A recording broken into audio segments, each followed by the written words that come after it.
Clara Bennett's hands trembled as she turned the crystal door handle to Mr. Rollins' private study. The massive mansion felt eerily quiet this Tuesday evening, and she hadn't seen her employer since morning. She was only supposed to dust the bookshelves, but what she found inside made her blood run cold. Ethan Rollins, the billionaire CEO whose face graced magazine covers worldwide, lay slumped over his mahogany desk. Empty whiskey bottles lined the floor beside his chair like fallen soldiers. Scattered prescription pill bottles told a story that made Clara's heart race with terror. His breathing was shallow, his usually perfect dark hair disheveled, and his expensive white shirt wrinkled beyond recognition. "Mr. Rollins?" Clara whispered, approaching slowly.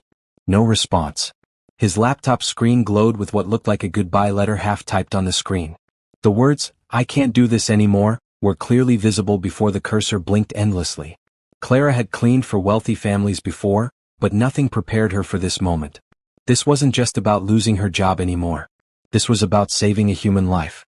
She could call 911, but would they believe her story? A young black woman finding the city's most powerful white man in this condition would raise questions she wasn't prepared to answer. The scandal could destroy both of them. But looking at his pale face and hearing his labored breathing, Clara knew she couldn't walk away.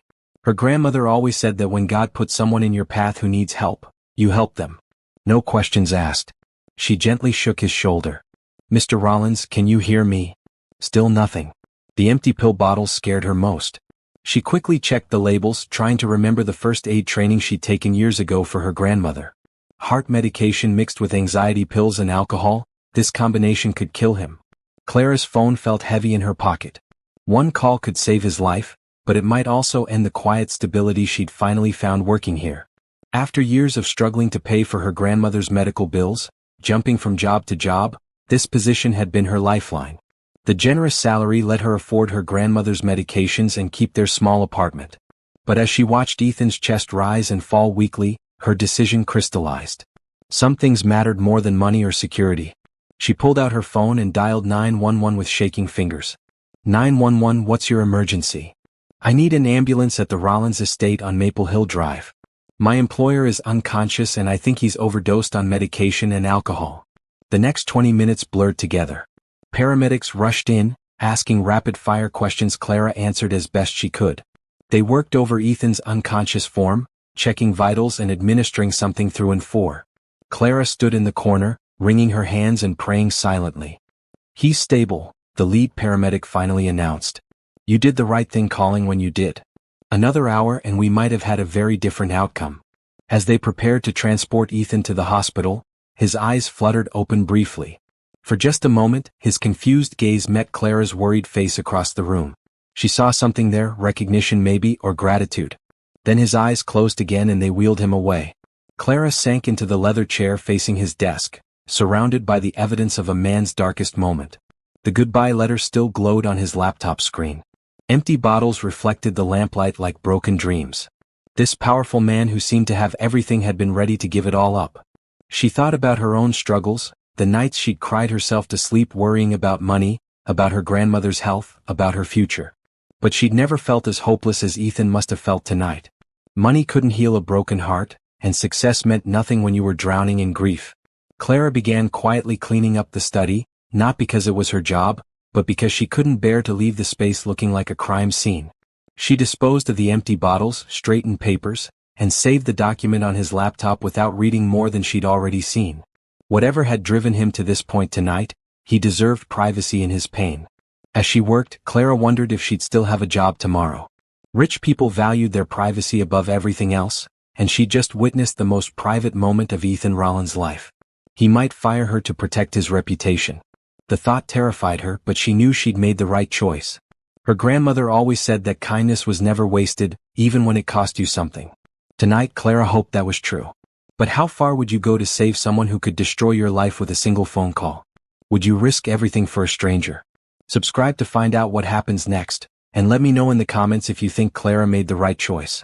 3 weeks before that terrifying night, Clara Bennett had stood outside the Rollins estate gates, clutching a crumpled newspaper ad and fighting the urge to turn around.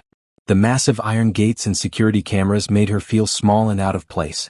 She'd answered dozens of job postings, but this was her first interview at a mansion that looked like something from a movie. Clara's morning had started at 4 a.m. with her usual routine. First, she checked on her grandmother, making sure Grandma Rose had taken her heart medication and blood pressure pills. Then she'd prepared breakfast and left detailed notes about lunch and dinner before catching 2 buses to reach this neighborhood where houses cost more than most people made in a lifetime. "You sure about this, baby girl?" Grandma Rose had asked as Clara straightened her one good interview dress. Rich folks can be funny about who they let in their houses. Clara had kissed her grandmother's cheek and promised to be careful. She needed this job desperately. Her current work schedule included cleaning office buildings at night, stocking shelves at a grocery store 3 mornings a week, and babysitting whenever she could find families who needed help. Even with all that work, she barely earned enough to cover Grandma Rose's medications and their rent. The security guard at the gate looked skeptical when Clara gave her name, but after checking his list, he directed her to the servants' entrance. Walking up the long driveway, Clara felt overwhelmed by the mansion's size.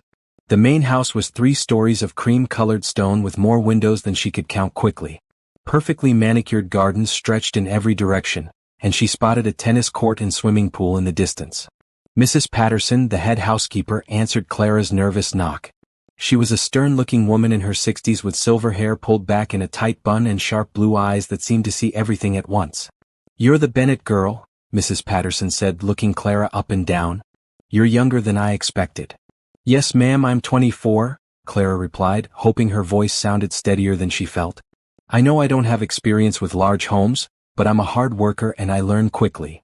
Mrs. Patterson led Clara through a maze of hallways, pointing out different rooms and explaining the daily schedule. The mansion felt like a museum with its expensive artwork, antique furniture, and crystal chandeliers. Clara tried to memorize everything while fighting the fear that she'd break something priceless just by breathing wrong. "Mr. Rollins values privacy above all else," Mrs. Patterson explained as they walked. "He doesn't interact with staff unless necessary. You'll rarely see him, and when you do, you're to be invisible. No chatting, no questions, no personal conversation of any kind." Clara nodded, wondering what kind of man inspired such formal distance from his employees. "The previous girl quit without notice," Mrs. Patterson continued. "Said the job was too demanding. I won't tolerate that kind of unprofessional behavior. Are you reliable, Miss Bennett?" "Yes, ma'am. I've never missed a day of work unless my grandmother was in the hospital," Clara answered honestly. Something in Mrs. Patterson's expression softened slightly. "You live with your grandmother?" "Yes, ma'am. She raised me after my parents died in a car accident when I was 8. She's got health problems now, so I take care of her like she took care of me." Mrs. Patterson studied Clara's face for a long moment. "The salary is $1,500 a week, paid every Friday. Health insurance included after your first month. You'll work Monday through Friday, 7 a.m. to 6 p.m. Weekends off unless there's a special event. No friends or family visiting during work hours. No using your phone except on breaks. Can you handle these terms?" Clara's heart nearly stopped. $1,500 a week was more than she made in a month at her other jobs combined. "Yes, ma'am, absolutely." "Good. You start Monday. Be here at 7 sharp." Mrs. Patterson handed Clara a small packet of papers. Employment agreement, tax forms, and house rules. "Read everything carefully and bring the signed papers Monday morning." As Clara walked back to the bus stop, her hands shook with excitement and nervousness. This job could change everything for her and Grandma Rose. No more choosing between groceries and medications. No more working until exhaustion just to fall behind on bills. That weekend, Clara read the employment packet 3 times. The house rules were extensive and strict, but nothing seemed unreasonable. She'd work in different areas of the mansion each day, following a detailed cleaning schedule. Personal items in Mr. Rollins' private spaces were never to be touched or moved. All staff members were required to sign confidentiality agreements about anything they saw or heard in the house. "Why you think he needs so much privacy?" Grandma Rose asked as they sat in their tiny kitchen Sunday evening. "Maybe he's just a private person," Clara replied, though she'd wondered the same thing.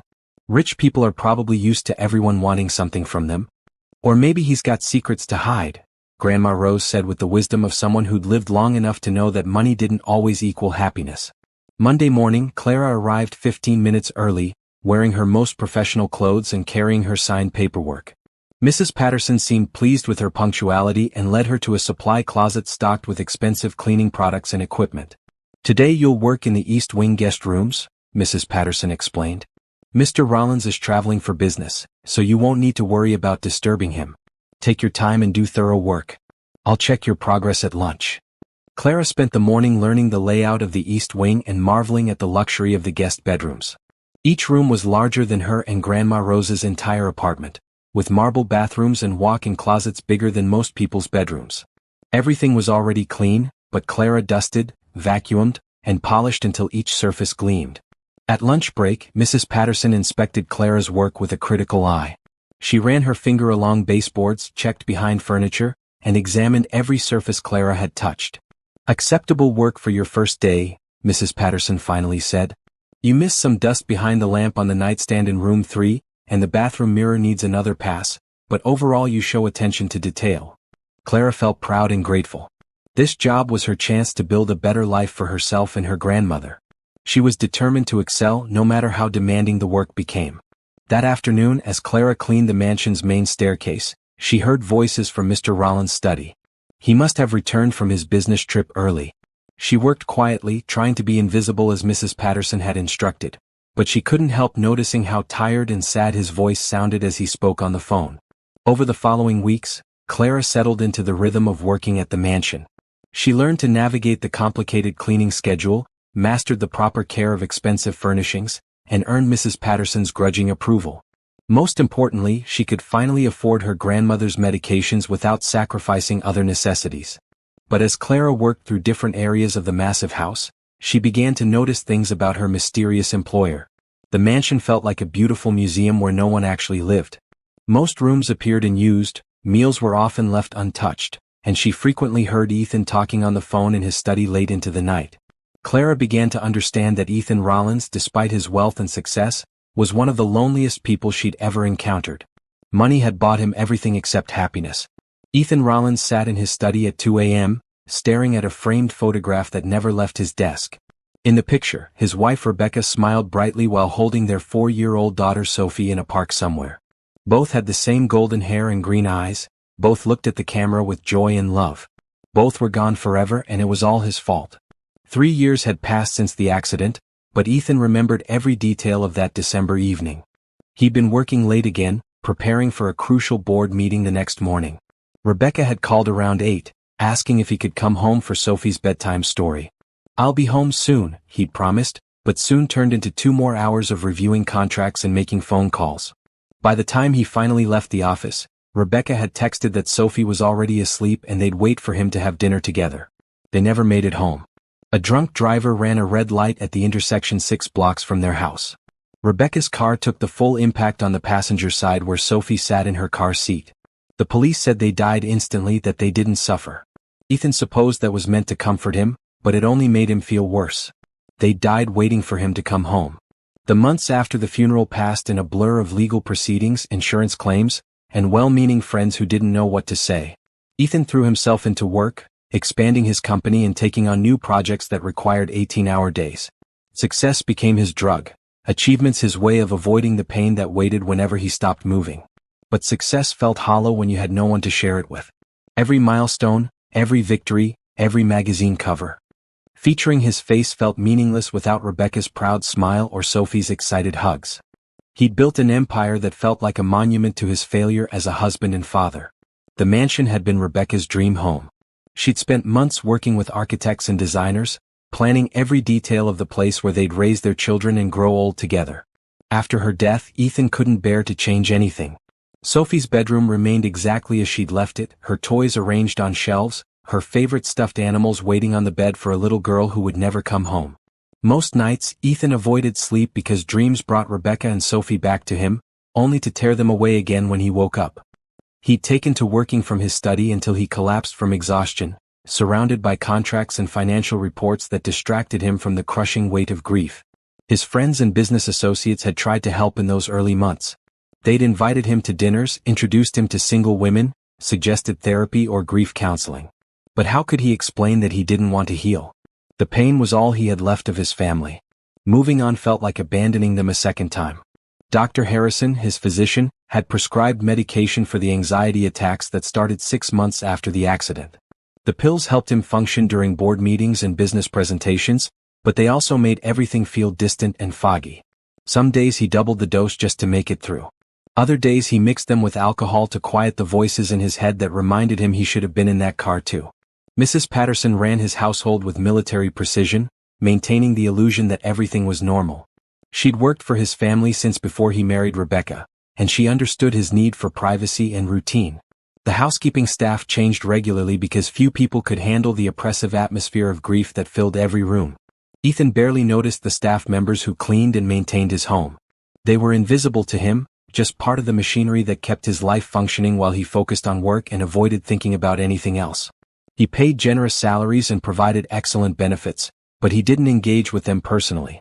Personal connections were too dangerous, too painful to risk. But lately he'd become aware of a new presence in the house.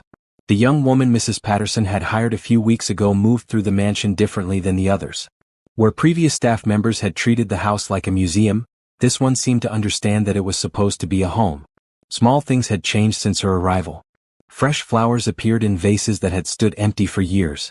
Windows were open to let in fresh air instead of keeping rooms sealed like tombs. The subtle scent of lemon polish replaced the sterile smell of disinfectant that had permeated the house. Ethan found himself listening for her footsteps in the hallway outside his study. She moved quietly, respectfully, but there was something warm about her presence that he hadn't felt in his home for years. Sometimes he heard her humming softly as she worked, old songs that reminded him of happiness he'd forgotten existed. Tonight, as he sat staring at Rebecca and Sophie's photograph, Ethan wondered what this new housekeeper thought about when she cleaned rooms that obviously weren't being lived in. Did she wonder why he kept a little girl's bedroom perfectly preserved? Did she notice that he worked 18-hour days to avoid sleeping in the master bedroom he'd shared with his wife? The medication bottles lined up on his desk reflected the lamplight like tiny sentinels. Dr. Harrison had increased his prescriptions again last month, adding new pills to help with the insomnia and depression. Mixed with the wine he'd been drinking since dinner, they made him feel disconnected from his body, floating somewhere above his pain. Ethan picked up his phone to call his driver, then remembered it was after 2 a.m. and set it down again. He'd been having strange thoughts lately, dangerous thoughts about joining Rebecca and Sophie wherever they'd gone. The guilt of surviving when they hadn't was becoming harder to carry each day. Maybe tonight he'd take a few extra pills, drink a little more wine, and see if he could find the courage to stop carrying this burden. Maybe tonight he'd finally do what he should have done 3 years ago instead of letting grief turn him into a ghost haunting his own life. As Ethan reached for the first bottle of pills, he thought he heard soft footsteps in the hallway outside his study. The new housekeeper must be working late, making sure everything was perfect for tomorrow. He wondered if she had family waiting for her at home, people who loved her and worried when she was late. The thought made him pause with the pill bottle in his hand. Someone with a family to care about would understand what he'd lost. Someone with love in their life would know how empty his had become. But that someone was just another invisible employee he'd never actually met, and she had her own life to worry about.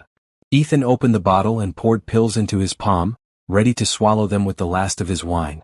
2 days after returning from the hospital, Ethan sat in his study trying to process what had happened. The doctors had been discreet but firm in their warnings about mixing alcohol with his medications. He'd come closer to ending his life than he'd intended, and the realization left him shaken in ways he hadn't expected. But what haunted him most wasn't his near-death experience. It was the memory of kind brown eyes filled with worry as paramedics worked over him. Clara Bennett, his new housekeeper, had saved his life and then disappeared from his thoughts until Mrs. Patterson mentioned that she'd been the one to find him. The girl showed real presence of mind, Mrs. Patterson had reported during their brief conversation about that night. She could have panicked or tried to handle it herself, but she called for help immediately and stayed calm while the paramedics worked. Ethan realized he'd never actually seen Clara clearly before. She'd been working in his house for over a month, but like all his staff, she'd remained invisible to him. Now he found himself curious about the person who'd chosen to save his life when she could have simply walked away and reported finding him the next morning. Mrs. Patterson had assured him that Clara had signed the same confidentiality agreement as all his employees, and that she understood the importance of discretion regarding his private affairs. But Ethan wanted to know more about her character than what legal documents could guarantee. That's when he decided to test her. It was a Thursday afternoon when Ethan deliberately positioned himself on the leather couch in his study, pretending to be asleep. He'd heard Clara's footsteps in the hallway and knew she'd be cleaning the study soon. His laptop was open on his desk with quarterly reports displayed on the screen, important documents were scattered across the coffee table within easy reach, and his wallet lay conspicuously on the bookshelf beside a crystal paperweight worth several $1,000s. Ethan controlled his breathing to appear deeply asleep while keeping his ears attuned to every sound Clara made as she entered the room. He heard her gentle intake of breath when she noticed him on the couch, followed by several moments of complete silence. She was probably deciding whether to wake him or come back later. Instead of retreating, Clara moved further into the room with careful, quiet steps. Ethan listened as she began dusting the bookshelves, working around his wallet and the other valuable items without disturbing them. Her movements were deliberate and respectful, never coming close enough to invade his space on the couch. After several minutes, Ethan heard Clara set down her cleaning supplies and approach him slowly. He fought to keep his breathing steady and his eyes closed as she stopped beside the couch. For a moment, neither of them moved. Then Clara did something that surprised him completely. She walked to the closet where Mrs. Patterson kept extra linens and returned with a soft throw blanket. Moving with incredible gentleness, she draped it over Ethan's sleeping form, being careful not to wake him. Her touch was so light he barely felt it, but the gesture was unmistakably kind. Ethan's heart did something strange in his chest. When was the last time someone had tucked him in, had cared whether he was comfortable? Not since Rebecca, certainly. The simple kindness of that gesture hit him harder than he'd expected. Clara continued cleaning around him, her movements even quieter now that she'd covered him with the blanket. She dusted his desk without touching any of the papers or his laptop, straightened the books on his shelves without disturbing their order, and even picked up his coffee cup to wash it in the small sink he kept in the corner of the study. At one point, Clara paused near his desk where a picture of Rebecca and Sophie sat in its silver frame. Ethan heard her draw in a soft breath, and he imagined her seeing his family for the first time. He wondered what she thought about the photograph, whether she could see the love and happiness captured in that moment. When Clara had finished cleaning, she gathered her supplies quietly and moved toward the door. But before leaving, she stopped and looked back at Ethan one more time. He could feel her gaze on him, warm and somehow protective. Then she turned off the overhead light, leaving only the desk lamp burning so he wouldn't wake up in complete darkness. The door clicked shut behind her with barely a whisper of sound. Ethan lay still for several minutes after Clara left, processing what had just happened.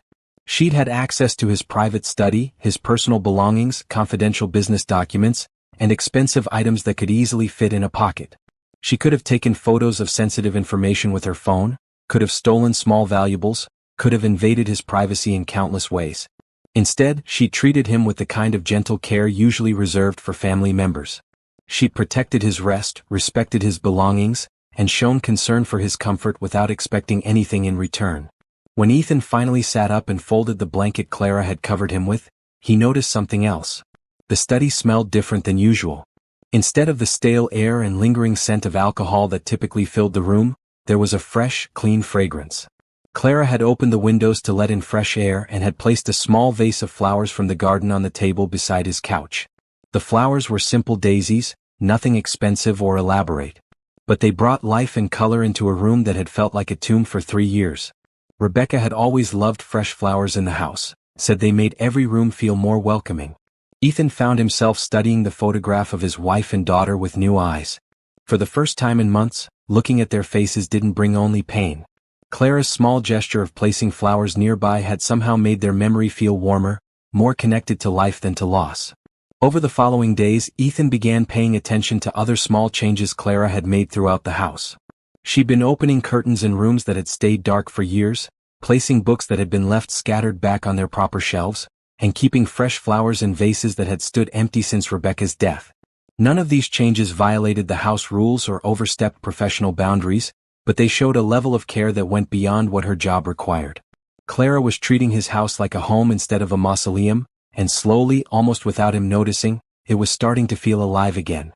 The test had revealed Clara's character more clearly than any background check or reference letter could have. She was trustworthy, kind, and respectful. But more than that, she seemed to understand that healing came in small gestures, gentle touches, and the quiet restoration of hope to places where it had been lost. For the first time since his family died, Ethan felt curious about another person.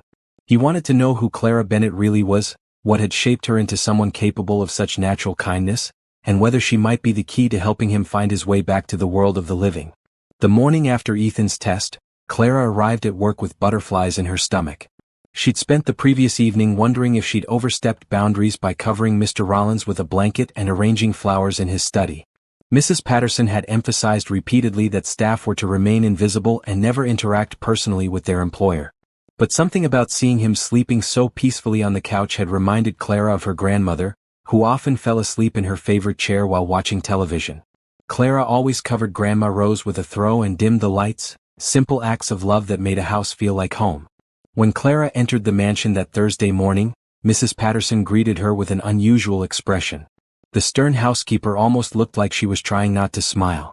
"Mr. Rollins left instructions for you to continue maintaining his study daily," Mrs. Patterson announced. "He was pleased with your work yesterday." Clara felt relief wash over her. She hadn't been fired for showing kindness to her employer. If anything, she seemed to have earned his approval. As weeks passed, Clara began to notice small changes in the mansion's atmosphere. Mr. Rollins still worked long hours and rarely appeared outside his study during the day, but the oppressive sadness that had filled every room seemed to be lifting slightly. Clara continued her routine of opening curtains, placing fresh flowers from the garden in various rooms, and maintaining the delicate balance between respecting privacy and bringing warmth back to the house. One morning, Clara discovered a note on the kitchen counter written in strong, masculine handwriting. "Thank you for the flowers. They brightened the room considerably." It was unsigned, but Clara knew it was from Mr. Rollins. Her heart fluttered with pleasure at this small acknowledgement of her efforts. The next day, Clara left a brief note of her own beside the coffee maker in Mr. Rollins' study. "The garden has beautiful roses blooming now. I thought you might enjoy them." She signed it simply CB, and left a small arrangement of pink and white roses beside his laptop. This quiet exchange of notes became a regular part of their routine. Mr. Rollins would leave brief messages thanking Clara for specific touches she'd added to various rooms. Clara would respond with suggestions about flowers from the garden or small observations about the house that might interest him. "The window in the library offers a perfect view of the sunset," Clara wrote one afternoon. "I opened the curtains so you can see it from your desk." "I'd forgotten how beautiful the sunset looks from that window," came his reply the next morning. "Thank you for the reminder." These small communications felt precious to Clara. She'd never had a job where her employer acknowledged her efforts so thoughtfully. Most of the wealthy families she'd worked for treated housekeeping staff like furniture, necessary but invisible. Mr. Rollins was different. Despite his reputation for being cold and distant, his notes revealed someone who noticed details and appreciated kindness. Clara began putting extra care into small gestures that might brighten Mr. Rollins' day. She'd arrange his favorite books in easy reach beside his couch, make sure his coffee was always fresh and warm, and leave small plates of cookies or fruit near his workspace. Nothing that violated professional boundaries, but gentle touches that showed she cared about his comfort. One afternoon, while cleaning Mr. Rollins' study, Clara noticed he'd left several photo albums open on his desk. The pictures showed a beautiful blonde woman and a little girl with the same golden hair and green eyes as the woman. Family photos from what looked like happier times: birthday parties, Christmas mornings, trips to the beach, ordinary moments filled with love and laughter. Clara understood now why Mr. Rollins seemed so sad, why the mansion felt like a memorial instead of a home. He'd lost his family, and grief had turned him into a ghost haunting rooms full of memories. Clara's heart ached for him as she carefully closed the albums and placed them on the shelf where he could reach them easily. That evening, Clara left a different kind of note for Mr. Rollins. "I'm sorry for your loss. Your family looked very happy together. Love like that never really goes away, it just finds new ways to live in our hearts." The next morning, there was no note waiting for Clara. She worried that she'd gone too far, that acknowledging his personal pain had crossed a line. But when she entered his study to clean, she found the photo albums arranged openly on his desk again, and a single white rose from the garden placed beside them. Clara took this as a sign that her words had offered comfort rather than causing offense. She continued her quiet ministrations around the house, but now she understood that she was helping someone heal from a loss so profound it had nearly destroyed him. As autumn arrived, Clara began leaving small seasonal touches throughout the mansion. She arranged colorful leaves in vases, placed pumpkins from the garden by doorways, and lit the fireplace in the main sitting room on chilly evenings. The house started to feel welcoming again, as if it was remembering how to be a home instead of a monument to grief.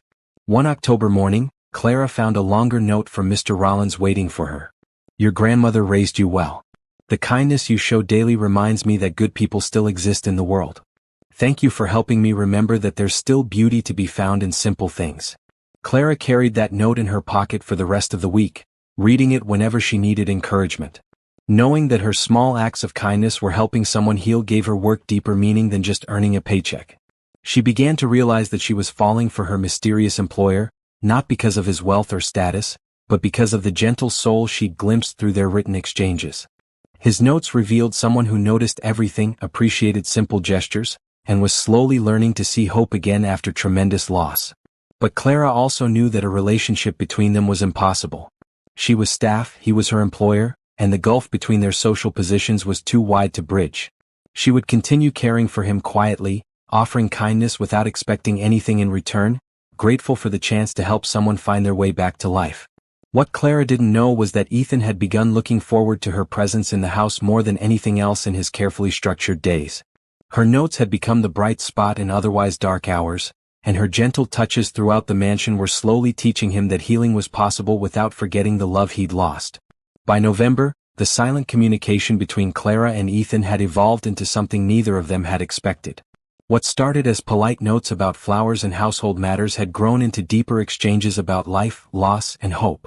Ethan found himself eagerly anticipating Clara's responses to his messages, and Clara discovered that her employer was far more thoughtful and caring than his public reputation suggested. One morning, Ethan left a note that was longer than usual. "I've been wondering about your story, Clara Bennett. Your grandmother raised you after your parents died, you mentioned once. How did you become someone who sees beauty in everything despite experiencing loss so young?" Clara read the note 3 times before responding. For the first time, Mr. Rollins had used her name and asked personal questions about her life. She spent her lunch break crafting a careful reply. "Grandma Rose always said that pain either makes you bitter or makes you kind. She chose kindness every day even when life was hard. She taught me that taking care of others is how we heal ourselves. Maybe that's why I like bringing life back to sad places." Ethan's response came the next day. "Your grandmother sounds like a wise woman. I'd forgotten that kindness could be a choice rather than a weakness. Thank you for choosing it every day, especially for someone who forgot how to choose it for himself." As their written conversations deepened, Clara began to share more about her life outside the mansion. She told Ethan about Grandma Rose's garden behind their small apartment, where she grew vegetables and flowers despite limited space.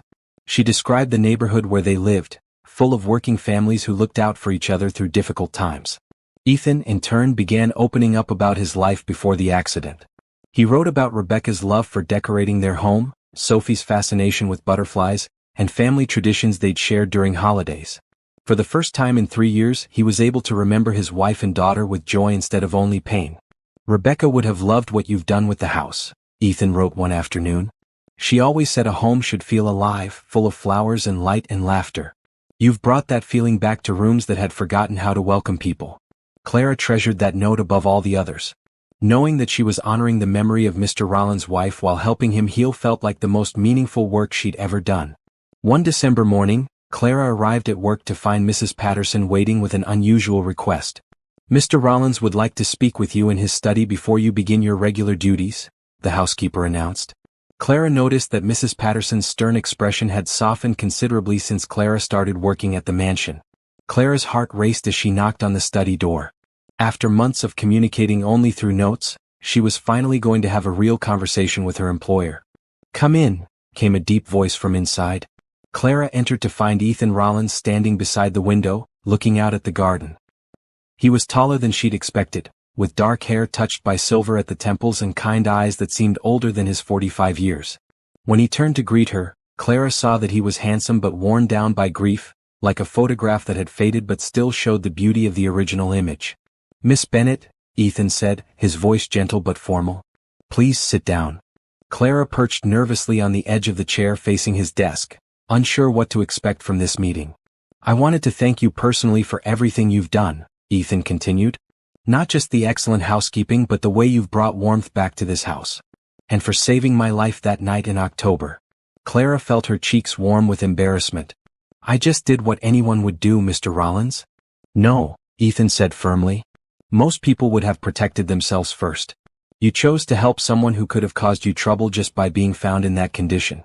Your kindness probably saved my life and I'll never forget that." For several minutes they sat in comfortable silence. Clara noticed that Mr. Rollins seemed more relaxed than she'd expected, less intimidating than his reputation suggested. "Tell me about your grandmother," Ethan said suddenly. "Your notes mention her often, and she sounds like a remarkable woman." Clara's face lit up as she described Grandma Rose's strength, wisdom, and determination to find joy despite life's hardships. She told Ethan about her grandmother's cooking, her stories about the old days, and her absolute faith that kindness always came back to you eventually. "She sounds like someone I'd like to meet," Ethan said when Clara finished. "Would you be comfortable bringing her for tea sometime? I'd love to thank her for raising someone who helped bring me back to life." Clara's eyes filled with tears of happiness. The idea that her employer wanted to meet her grandmother felt like the greatest honor she could imagine. "She would love that, Mr. Rollins. She's always wanted to see the garden here. She says flowers tell you everything about the people who care for them." "Then it's settled," Ethan replied. "What day works best for both of you?" As Clara left the study that morning, she felt like she was floating. Not only had she finally met the man she'd been quietly caring for, but he'd invited her grandmother to visit. More importantly, she'd seen genuine warmth in his eyes and heard real happiness in his voice for the first time. What Clara didn't know was that Ethan had spent weeks preparing for this conversation, wondering if the woman whose kindness had touched him so deeply would be as remarkable in person as she seemed through her notes. Meeting Clara had exceeded his expectations in every way, and he found himself looking forward to getting to know her better. For the first time since Rebecca's death, Ethan was thinking about the future instead of just surviving each day. Clara Bennett had shown him that healing was possible without betraying the memory of those he'd lost, and he was ready to explore what that might mean for both of them. The week before Christmas, Ethan's peaceful world came crashing down in the form of an unexpected visitor. Victoria Sterling, his business rival and former colleague, arrived at the mansion unannounced with a photographer and a tabloid reporter in tow. Victoria had been trying to buy Ethan's company for 2 years, making increasingly aggressive offers that he'd consistently rejected. She was beautiful, ruthless, and determined to get what she wanted by any means necessary.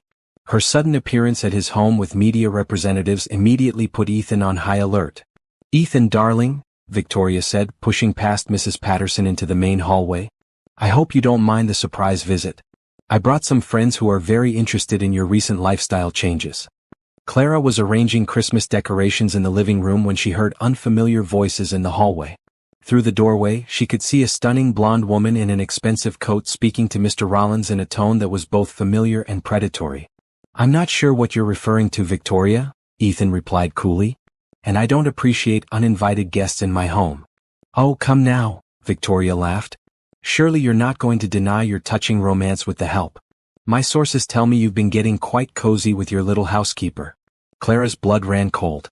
Someone had been watching the house, documenting her interactions with Mr. Rollins, and twisting their innocent exchanges into something scandalous. "I don't know what game you're playing," Ethan said, his voice dangerous now. "But you need to leave immediately." "Not until we get our story," the reporter interjected, pulling out a recording device. "Mr. Rollins, can you comment on your relationship with Clara Bennett, the domestic worker who's been living in your mansion for the past several months?" "She doesn't live here," Ethan corrected sharply. "Miss Bennett is a valued employee who works normal business hours like any professional. But sources close to the situation suggest your relationship has become quite intimate," Victoria added with a cruel smile. "Late-night visits to your study, personal gifts exchanged, long private conversations. Sounds like more than just employer and employee to me." Clara realized with horror that Victoria must have someone inside the house reporting on her daily activities. Every kind gesture, every note, every moment of connection between her and Mr. Rollins had been twisted into evidence of something inappropriate.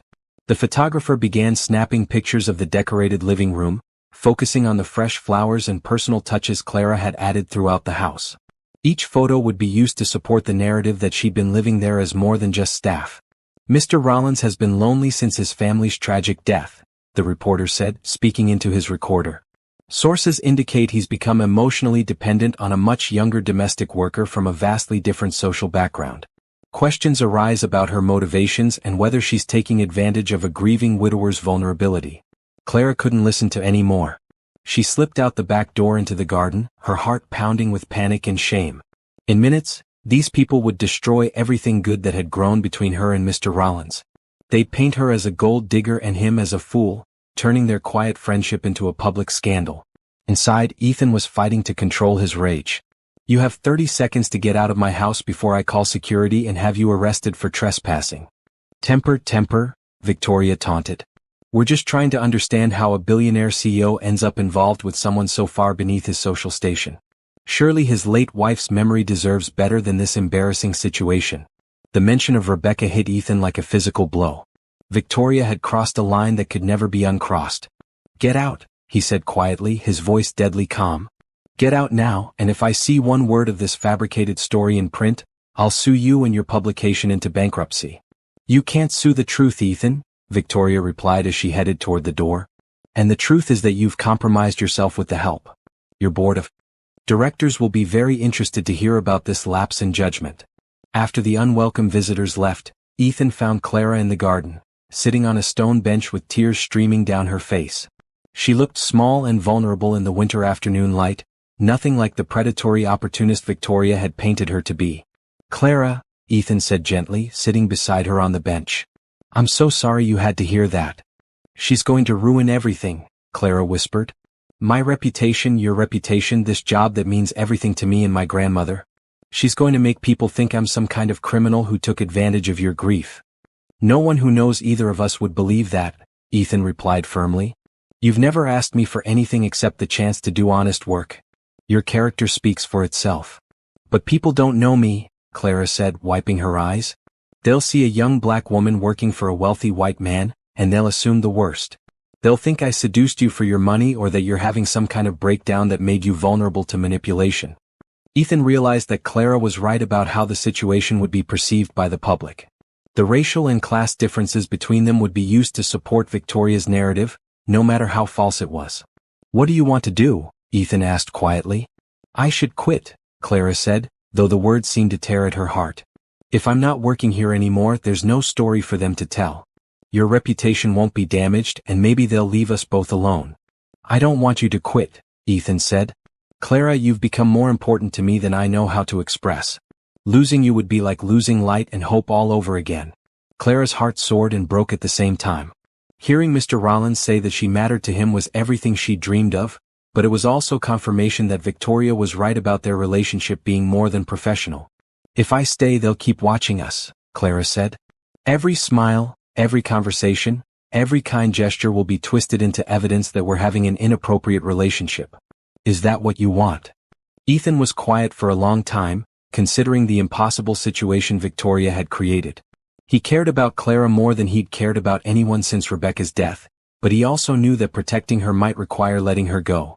"Let me think about this," he finally said. "Don't make any decisions yet. There might be another way to handle this situation." That night, Ethan made phone calls to his lawyers, his security team, and his public relations firm. If Victoria wanted a war, he was prepared to give her one. But he was also preparing for the possibility that protecting Clara might require sacrificing his own happiness once again.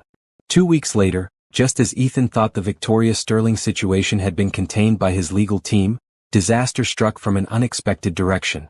Clara arrived at work on a Monday morning to find police cars in the driveway and Mrs. Patterson in tears in the kitchen. "What's happening?" Clara asked, her heart immediately racing with worry. "Someone broke into the house last night," Mrs. Patterson explained shakily. "They got into Mr. Rollins' study and the master bedroom. Several valuable items are missing, including some of Mrs. Rollins' jewelry that Mr. Rollins kept in his bedroom safe." Clara felt sick to her stomach. A burglary at the mansion would bring more unwanted attention and stress to Mr. Rollins when he was finally starting to heal from his grief. Detective Martinez, the lead investigator, was a serious woman in her 40s who'd been questioning the staff about their movements over the weekend. When it was Clara's turn to be interviewed, she answered every question honestly and completely. "You have access to all areas of the house," Detective Martinez noted, consulting her notes, "including Mr. Rollins' private bedroom and study." "Yes, I clean those rooms daily," Clara confirmed. "But I never touch his personal belongings or the safe. Mrs. Patterson gave me very clear instructions about that from my first day." "When was the last time you saw the missing jewelry?" Clara thought carefully. "I saw the jewelry box on his dresser Friday morning when I was dusting. But I never opened it or touched it. I wouldn't do that." The detective made more notes and dismissed Clara to continue her questioning of other staff members. Clara went about her work with a heavy heart, knowing that the break-in would cause Mr. Rollins even more pain. Rebecca's jewelry had been among the few personal items he'd kept close to him, and losing those precious mementos would feel like losing his wife all over again. That afternoon everything changed. Detective Martinez returned with a search warrant and additional officers. They focused their attention on the staff quarters and began searching everyone's personal belongings. When they reached Clara's locker in the staff area, her world collapsed. Inside, wrapped in a cleaning cloth, was an ornate diamond necklace that Clara had never seen before. "Miss Bennett," Detective Martinez said grimly, "you're under arrest for burglary and theft." Clara stared at the necklace in shock, unable to process what was happening. "I've never seen that before in my life. I don't know how it got in my locker." "You have the right to remain silent," the detective continued, beginning the arrest process while Clara's mind reeled with confusion and terror. Mrs. Patterson watched in disbelief as Clara was handcuffed and led away. "There's been a mistake," she called after the officers. "Clara would never steal anything. She's the most honest person I've ever employed." But the evidence was damning. The necklace had been found in Clara's personal locker, wrapped in one of the cleaning cloths she used daily. Security cameras showed that no other staff members had accessed that area over the weekend. Ethan was in a board meeting downtown when he received the call about Clara's arrest. He immediately left the meeting and drove to the police station, his mind refusing to accept what he'd been told. "I want to see Clara Bennett," he told the desk sergeant. "She's being processed for burglary charges, sir. No visitors until after arraignment." "Then I want to speak with Detective Martinez immediately." When the detective arrived, Ethan wasted no time. "Clara Bennett did not steal my wife's jewelry. Someone planted that necklace in her locker." "Mr. Rollins, I understand this is difficult," Detective Martinez replied patiently. "But the evidence is clear. The necklace was found in Miss Bennett's exclusive possession, wrapped in materials she had daily access to. Clara has been in my house for months. She's had access to valuable items every single day. If she was a thief, why would she wait until now to steal something? And why would she hide it in the most obvious place possible?" "People make mistakes when they're nervous," the detective suggested. "Maybe she panicked after taking it and didn't think through the hiding place." Ethan felt frustrated and helpless. He knew Clara was innocent, but he couldn't prove it. Someone had set her up deliberately, and he had a strong suspicion about who that someone might be. At the arraignment the next day, Clara appeared in court wearing an orange jumpsuit, looking smaller and more frightened than Ethan had ever seen her. She'd spent the night in jail, unable to afford bail on her housekeeper's salary. Ethan immediately contacted his lawyers to arrange for Clara's bail, but the damage was already done. The local news had picked up the story of the billionaire's housekeeper accused of stealing his dead wife's jewelry. The headlines were brutal and played into every stereotype Victoria Sterling had tried to promote. "Gold digger caught red-handed stealing from grieving widower." "Housekeeper's greed exposed."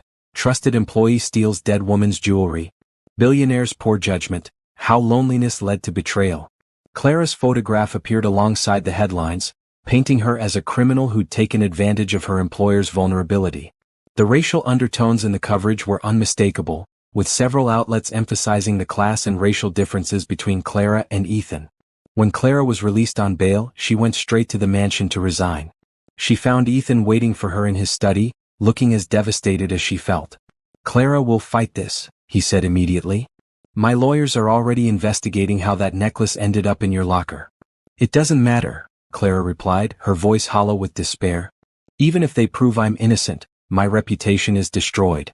No one will ever trust me to work in their home again. And your reputation is damaged too because you trusted me." "I don't care about my reputation," Ethan said fiercely. "And anyone who believes you're capable of theft doesn't know you at all." Clara pulled her resignation letter from her purse and placed it on Ethan's desk. "I'm sorry, Mr. Rollins. Being near me will only cause you more trouble. I need to go home to my grandmother and try to figure out how to rebuild my life." "Clara, please don't do this," Ethan pleaded. "You're giving up, and that's not the strong woman I've come to know." "I'm not giving up," Clara said quietly. "I'm protecting you. The same way you'd protect me if you could." With that, Clara walked out of the mansion for what she believed would be the last time. She left behind the job that had meant everything to her, the man she'd fallen in love with, and any hope for the future she'd begun to imagine. Ethan stood alone in his study, holding Clara's resignation letter and feeling more helpless than he had since the night Rebecca and Sophie died. Once again he'd lost someone who mattered to him, and once again he'd been powerless to prevent it. But this time he wasn't going to accept loss without a fight. 3 weeks after Clara's arrest, Ethan had barely slept or eaten. He'd hired the best private investigators in the city, reviewed security footage frame by frame, and pressured police to examine every angle of the case. But the evidence against Clara remained circumstantial yet damning, and she refused to see him or accept his help with legal fees. Ethan was sitting in his study at midnight, reviewing detective reports for the 100th time, when his security chief called with breakthrough news. "Mr. Rollins, we found something. One of my guys was reviewing footage from the traffic cameras on the street outside your property. A car was parked across from your gate for several hours Sunday night, and we got a clear shot of the license plate." "Whose car?" "It's registered to Victoria Sterling." Ethan's blood turned to ice. Victoria had been at his house the night of the burglary, close enough to observe the property and potentially enter the grounds without being detected by his main security cameras. "There's more," the security chief continued. "We pulled her financial records. She made a large cash payment to someone named Derek Torres 2 days before the break-in. Torres has a record for burglary and works as a handyman for several wealthy families in the area." "Get me everything you can on Torres," Ethan ordered. "And I want Victoria's phone records, her credit card statements, and every piece of evidence that connects her to this setup." By morning, Ethan had enough evidence to request a meeting with Detective Martinez. Victoria's financial trail showed payments to Torres that coincided perfectly with the timeline of the burglary.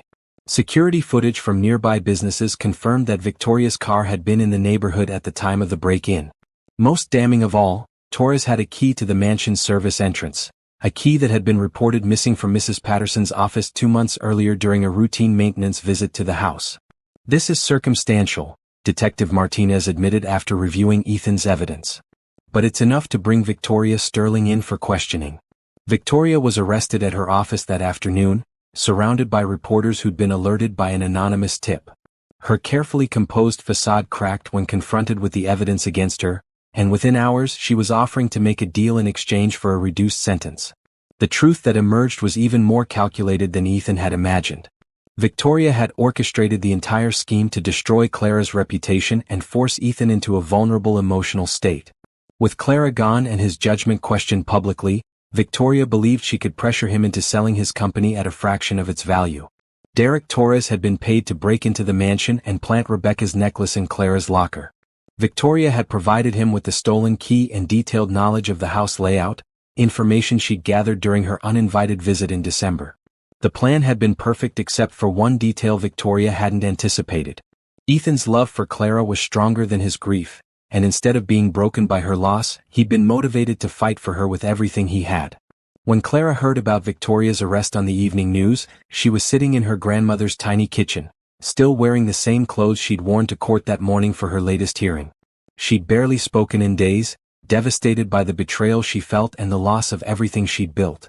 "Baby girl," Grandma Rose said gently, "that rich man of yours just proved he loves you more than his reputation. You better get yourself over to his house and thank him properly." "It's too late, Grandma," Clara whispered. "Even if my name is cleared, too much has happened. The newspapers, the arrests, the scandal. We can never go back to what we had." "Who says you need to go back?" Grandma Rose replied with the wisdom of her 83 years. "Maybe you need to go forward instead." That night, Ethan appeared at Clara's apartment door with flowers from his garden and tears in his eyes. "I'm sorry," he said when Clara opened the door. "I'm sorry I couldn't protect you from Victoria's cruelty. I'm sorry you had to spend time in jail for something you didn't do. I'm sorry your reputation was damaged because you were kind to a broken man who didn't deserve your compassion."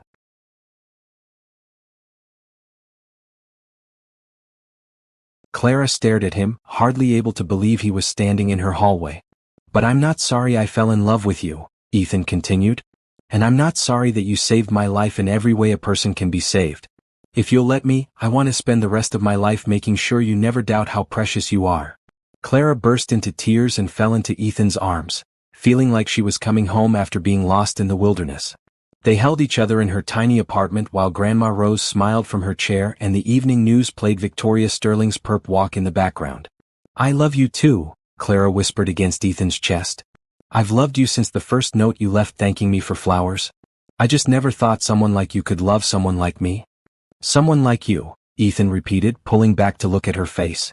"You mean someone brave, kind, honest, and strong enough to save a stranger's life without expecting anything in return. Clara, you're exactly the kind of person I want to love for the rest of my life." Over the following weeks, Victoria Sterling's confession made front-page news and completely exonerated Clara. The same media outlets that had portrayed her as a gold digger now told the story of her innocence and Victoria's elaborate scheme. Public opinion shifted dramatically in Clara's favor, with many people expressing admiration for her grace under pressure and Ethan's loyalty in fighting for her. But more importantly than public vindication, Clara and Ethan were finally free to explore their relationship without hiding or shame.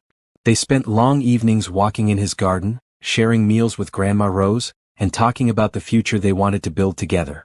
Ethan had found his way back to life through Clara's love, and Clara had discovered that true love could bridge any gap between different worlds. Together, they were stronger than the forces that had tried to tear them apart. 6 months after Victoria Sterling's arrest, Ethan stood in Grandma Rose's tiny garden behind her apartment building, holding a ring box and rehearsing words he'd practiced 100 times. Clara was inside helping her grandmother prepare Sunday dinner, unaware that her entire life was about to change. The garden was Clara's masterpiece, a testament to her ability to create beauty in small spaces. Despite the limited area, she'd managed to grow roses, daisies, tomatoes, and herbs that filled the air with fragrance and life. Ethan had spent many Sunday afternoons here over the past months, learning about Clara's childhood while helping tend the plants she loved. "You ready for this, son?" Grandma Rose asked, appearing at his elbow with the stealth of someone who'd been sneaking up on nervous young men for 8 decades. "I think so," Ethan replied, though his hands were shaking slightly. "What if she says no?" Grandma Rose laughed, a sound like wind chimes in the evening breeze. "That girl's been in love with you since she covered you with that blanket months ago. She's just been waiting for you to catch up." "I hope you're right." "I'm always right about love," Grandma Rose declared. "Now go get my granddaughter before she burns the cornbread fretting about what's taking us so long out here." Ethan found Clara in the kitchen, wearing one of her grandmother's aprons and humming while she stirred gravy on the ancient stove. She looked beautiful and completely at home in the tiny space, her hair pulled back and flour dusting her cheek from the biscuits she'd been making. "Clara," Ethan said softly. She turned with a smile that made his heart skip beats. "Perfect timing. Dinner's almost ready. Did you and Grandma Rose solve all the world's problems in the garden?" "Not all of them," Ethan replied, stepping closer. "But we talked about one particular problem that's been on my mind lately." Clara tilted her head curiously. "What kind of problem?"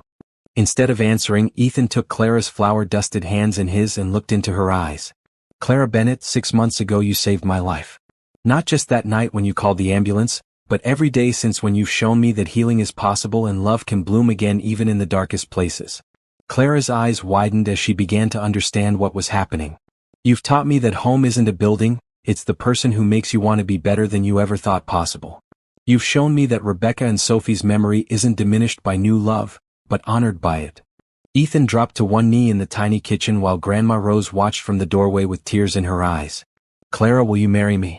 Will you let me love you for the rest of our lives? Will you help me turn that big empty mansion into a real home filled with laughter and flowers and Sunday dinners with your grandmother?" Clara was crying too hard to speak for a moment. When she finally found her voice, she said the only word that mattered. "Yes." The ring was perfect. A simple solitaire diamond surrounded by smaller stones that caught the afternoon light streaming through the kitchen window. As Ethan slipped it onto Clara's finger, she realized that all the pain and struggle of the past year had led to this moment, this promise, this love that felt too good to be real. "I love you," Clara whispered, pulling Ethan to his feet so she could kiss him properly. "I love you too," he replied against her lips. "More than I ever thought possible." From the doorway, Grandma Rose cleared her throat loudly. "Y'all can kiss later. Right now we got dinner getting cold and an engagement to celebrate properly." They were married 3 months later in a ceremony that perfectly reflected both of their worlds. The wedding took place in the mansion's garden, which Clara had transformed into a wonderland of flowers and light. Grandma Rose served as Clara's matron of honor, while Mrs. Patterson, who'd become like a second mother to Clara, managed every detail with military precision. The guest list was small and intimate, including only the people who mattered most to both Clara and Ethan. There were no society photographers or newspaper reporters, just family and friends celebrating love that had survived scandal, separation, and the interference of those who tried to destroy it. Clara wore her mother's wedding dress, altered to fit perfectly by a seamstress Grandma Rose had found in their old neighborhood. Ethan wore a simple black suit with a boutonniere made from roses Clara had grown herself. When they exchanged vows under an arch of white flowers, there wasn't a dry eye in the garden. "Clara," Ethan said, his voice strong and clear as he looked into her eyes, "you brought me back to life when I'd given up hope. You showed me that love doesn't have limits or boundaries, that kindness is the most powerful force in the world. I promise to love you, protect you, and cherish you for all the days of my life. Ethan, Clara replied, her voice soft but steady, you taught me that dreams can come true when you least expect them, that love is worth fighting for no matter what obstacles stand in your way. I promise to be your partner, your best friend, and your home for as long as we both shall live. When the minister pronounced them husband and wife, the garden erupted in applause and cheers. As they kissed for the first time as a married couple, Clara felt like her heart might burst with happiness. The reception was held on the mansion's terrace, with dinner prepared by the same caterer who'd handled Rebecca's memorial service years earlier. But where that event had been somber and heartbreaking, this celebration was full of joy and hope for the future. Grandma Rose gave a toast that had everyone laughing and crying at the same time. I knew from the first day Clara came home talking about her mysterious boss that something special was happening. Love always finds a way, even when it has to sneak around locked hearts and stubborn people who think they don't deserve happiness. Mrs. Patterson surprised everyone by admitting she'd been rooting for Clara and Ethan's relationship from the beginning.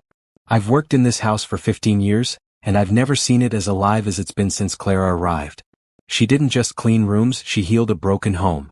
As the evening wound down and guests began to leave, Clara and Ethan found themselves alone in the garden where they'd shared so many quiet moments over the past year.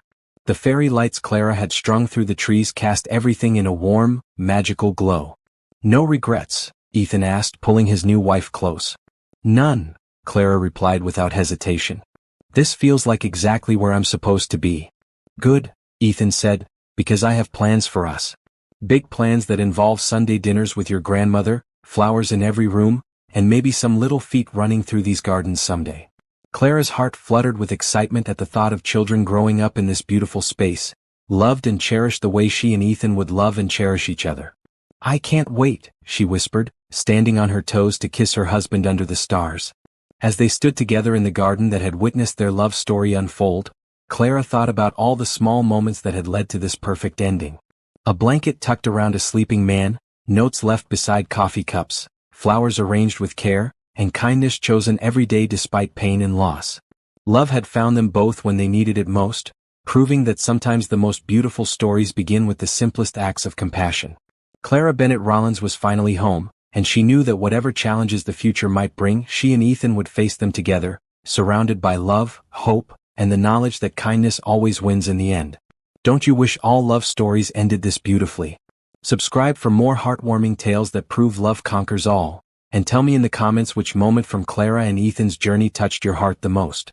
Amara Johnson had never seen a grown man's hands shake while reading text messages until that Tuesday evening at Romano's restaurant. She sat alone at her corner table, exhausted from a 12-hour shift at City General Hospital, when she noticed the well-dressed man at the table next to hers. His expensive suit couldn't hide the terror in his eyes as his phone buzzed repeatedly. The man kept glancing toward the entrance, his jaw clenched tight. Another message arrived and Amara watched his face go pale. She tried not to stare, but something about his obvious distress made her nursing instincts kick in. He looked like he might pass out right there in the middle of the restaurant. Two people in dark clothing entered the restaurant. They scanned the dining room with cold, calculating eyes. The man with the phone immediately ducked his head lower, but Amara could see sweat beading on his forehead. The newcomers began walking between tables, clearly searching for someone. That's when the man stood up quickly and approached her table. His movements were smooth despite his obvious panic, and Amara noticed he was quite handsome with dark hair and striking blue eyes. But those eyes held desperation. I'm sorry to bother you, he said quietly, leaning closer to her table. But I need your help. Could you please pretend to be my girlfriend for the next few minutes? Amara's first instinct was to help. She had spent her entire career caring for people in crisis, and this man was clearly in some kind of trouble. Without hesitation she nodded. Of course, she whispered back. Sit down. Relief flooded his features as he quickly moved to the chair across from her. He reached across the table and gently took her hand, his fingers still trembling slightly. Thank you, he breathed. I'm Julian, by the way. Julian Cross. Amara Johnson, she replied softly, squeezing his hand reassuringly. The two people in dark clothing approached their table. They were both tall and intimidating, with serious expressions that made Amara's heart rate increase. Mr. Cross, the woman said coldly. We need to talk. Julian's grip on Amara's hand tightened, but he kept his voice steady. I'm having dinner with my girlfriend right now. Whatever you need can wait until tomorrow. This can't wait, the man replied, his tone threatening. Amara felt Julian's hand shake again, and something inside her flared up. She had dealt with difficult family members and aggressive visitors at the hospital many times. Her training kicked in. Excuse me, Amara said firmly, looking directly at the two strangers. We're trying to have a private dinner. If you have business with Julian, you can contact his office during normal business hours. The woman looked surprised by Amara's confidence. She studied Amara's face carefully, then glanced back at Julian. We weren't aware you were seeing someone seriously, she said slowly. Well, now you are, Amara replied calmly. And I'd appreciate it if you let us finish our meal in peace. After a tense moment, the two strangers nodded curtly and walked away. Amara watched them leave the restaurant entirely before turning back to Julian. His hands had stopped shaking, but his eyes were still wide with disbelief. I can't believe that worked, he said quietly. Thank you so much. You have no idea what you just did for me. Amara studied his face. He seemed genuine, not like someone involved in anything dangerous.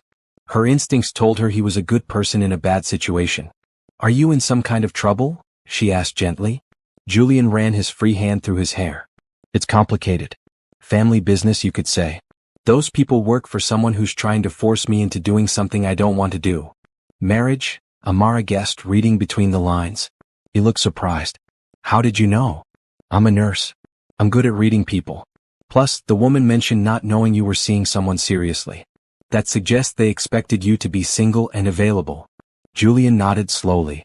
My mother has very specific plans for my life.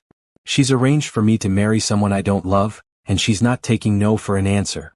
That's awful, Amara said sincerely. No one should be forced into marriage.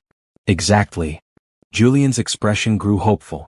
Look, I know this is crazy and I know we just met, but would you consider helping me out for a little longer? I could really use someone on my side right now. Have you ever been in a situation where a stranger's kindness changed everything? What would you do if someone desperately needed your help? Share your thoughts in the comments below and don't forget to subscribe for more heartwarming stories that will restore your faith in human kindness. Amara considered his request. Every instinct she had told her to trust this man. He had kind eyes, and his desperation seemed genuine rather than manipulative. Plus, she had always been someone who helped others without expecting anything in return. What exactly would you need me to do? She asked. Just pretend to be my girlfriend for a few weeks. Come to some family dinners, maybe a few social events. Nothing inappropriate, I promise. Just help me convince my mother that I'm serious about someone else. And in return? I'll pay you for your time. I know it's a lot to ask. Amara shook her head. I don't need payment. But I do need to know more about what I'd be getting into. Julian's smile was the first genuine one she'd seen from him all evening. You're incredible. Most people would have walked away by now. I'm not most people, Amara replied simply. No, you're definitely not. Julian's voice held admiration. Would you be willing to have coffee with me tomorrow? I can explain everything properly, and you can decide if you're willing to help. Amara thought about her student loans, her tiny apartment, and her quiet life. Part of her craved adventure, and another part of her simply wanted to help someone who seemed genuinely in need. Okay, she said. But I have one condition. Anything. If I'm going to pretend to be your girlfriend, I need to know the real you. No lies, no pretending to be someone you're not when it's just us talking. Julian nodded seriously. Deal. Complete honesty. They exchanged phone numbers and Julian insisted on paying for Amara's dinner. She started to protest, but he held up a hand. Please. It's the least I can do after you saved me from a very uncomfortable conversation. Amara accepted gracefully, sensing that this was important to him. As they prepared to leave, Julian turned to her one more time. Thank you, Amara. I mean it. You have no idea how much this means to me. Everyone deserves to choose their own path in life, she replied simply. Walking to her car, Amara couldn't help but wonder what she had just gotten herself into. But for the first time in months, she felt excited about something new happening in her life. The next evening, Amara sat across from Julian at a quiet coffee shop near the hospital. He looked more relaxed than he had the night before, dressed casually in jeans and a button-down shirt.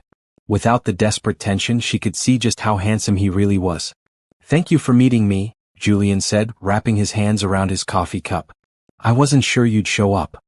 I said I would, Amara replied simply. So tell me the whole story. Julian took a deep breath. My name is Julian Cross. My family owns Cross Technologies, one of the largest software development companies on the West Coast. My mother, Patricia Cross, is the current CEO, and she's been grooming me to take over since I graduated college. Amara's eyes widened slightly. She had heard of Cross Technologies. It was a massive company worth billions of dollars. The problem is, Julian continued, my mother doesn't just want to control my career. She wants to control every aspect of my life, including who I marry. The woman those people mentioned yesterday? Rebecca Hamilton. Her family owns Hamilton Industries, a major supplier for our company. My mother has decided that marrying Rebecca would be perfect for business. She's been pushing this arrangement for 2 years now. Amara frowned. But surely you can just say no. Julian's expression darkened. I tried. Last month my mother gave me an ultimatum. Either I propose to Rebecca by the end of the year, or she'll remove me from the company and write me out of her will entirely. She can do that? Legally, yes. She owns the majority shares and technically I work for her. If I lose my position at Cross Technologies, I lose everything I've worked for my entire life. Amara studied his face. But you'd rather lose everything than marry someone you don't love? Absolutely. I've seen what loveless marriages do to people. My parents barely tolerated each other before my father died. I refuse to live that way. The sincerity in his voice convinced Amara completely. This wasn't about money or power for Julian. It was about freedom and the right to choose his own life. So where do I fit in? She asked. If my mother believes I'm serious about someone else, she might back down from her ultimatum. She's always said she wants me to be happy, even though her actions suggest otherwise. And those people at the restaurant? Julian's jaw tightened. Rebecca hired them to keep tabs on me. She wants to make sure I'm not seeing anyone else. When they report back that I have a girlfriend, it should buy me some time to figure out a permanent solution. Amara considered everything he had told her. The situation was complicated, but Julian seemed like a good person trapped by circumstances beyond his control. What would you need me to do specifically? She asked. Come to family dinners on Sundays. Attend a few social events. Maybe meet some of my business associates. Nothing too demanding and I'd work around your schedule at the hospital. For how long? A few weeks, maybe a month. Just long enough to convince my mother that I'm serious about building a life with someone other than Rebecca. Amara thought about her own life. Between work and sleep, she didn't have much of a social life anyway. And something about Julian's situation touched her heart.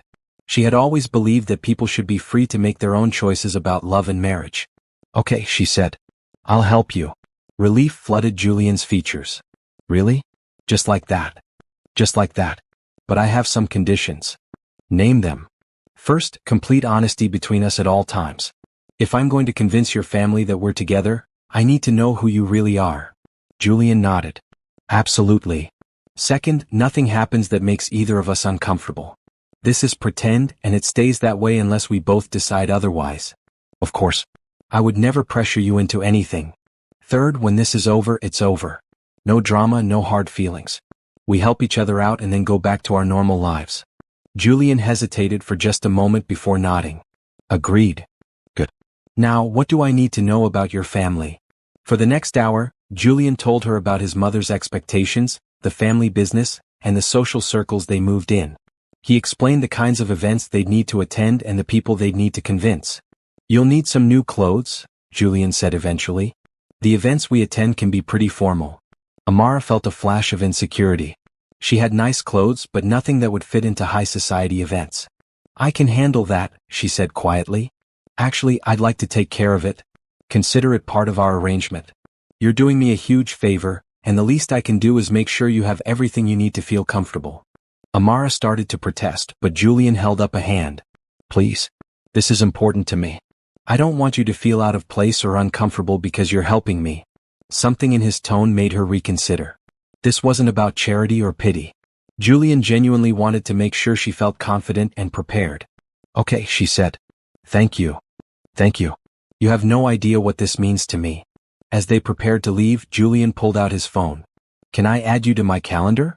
The first family dinner is this Sunday. Amara nodded and they synchronized their schedules. Looking at Julian's calendar, she could see he was incredibly busy with meetings and business obligations. One more thing, Julian said as they walked to their cars. My mother can be intense. She's going to ask you a lot of questions. I can handle intense. I deal with worried family members and difficult doctors every day. Julian smiled. I have a feeling you're going to fit in better than you think. Driving home, Amara wondered if she had just made the smartest or most foolish decision of her life. But something told her that helping Julian was the right thing to do. Sunday evening arrived faster than Amara had expected. She stood in front of her bathroom mirror, adjusting the simple black dress Julian had helped her pick out the day before. The shopping trip had been surprisingly enjoyable. Julian had excellent taste and had insisted on buying her several outfits suitable for different occasions. You look beautiful, he had said when she tried on the black dress. But more importantly, you look like yourself. Now, sitting in Julian's luxury car as they drove through an exclusive neighborhood, Amara felt her nerves building. The houses they passed were enormous, with perfectly manicured lawns and impressive gates. Nervous? Julian asked, glancing over at her. A little, Amara admitted. I've never had dinner at a mansion before. Just be yourself. That's all you need to do. The Cross family estate was even more impressive than Amara had imagined. The house was a sprawling Mediterranean-style villa with elegant columns and beautiful gardens. Julian pulled up to the front entrance, where a uniformed valet waited to take his car. This is really how you grew up? Amara asked in amazement. Every day, Julian replied. It's beautiful, but it can feel like a prison when you're trying to live your own life. They walked to the front door, which was opened by a friendly older woman in a neat uniform. Good evening, Mr. Julian, she said warmly. Your mother is waiting in the formal dining room. Thank you, Helen. This is Amara Johnson. Amara, this is Helen Martinez. She's been taking care of our family for 20 years. Helen smiled at Amara. It's wonderful to meet you, dear. We've heard so much about you. Amara felt Julian stiffen slightly beside her. Apparently, his mother had been discussing their relationship with the staff. They walked through the house, which was decorated with expensive art and antique furniture. Everything was perfect and intimidating, but Amara kept her expression calm and interested. The formal dining room was elegant, with a long mahogany table set with fine china and crystal glasses. At the head of the table sat a woman who was clearly Julian's mother. Patricia Cross was in her late 50s, with perfectly styled gray hair and sharp, intelligent eyes. She wore a designer suit that probably cost more than Amara made in a month. Mother, Julian said, moving to kiss her cheek.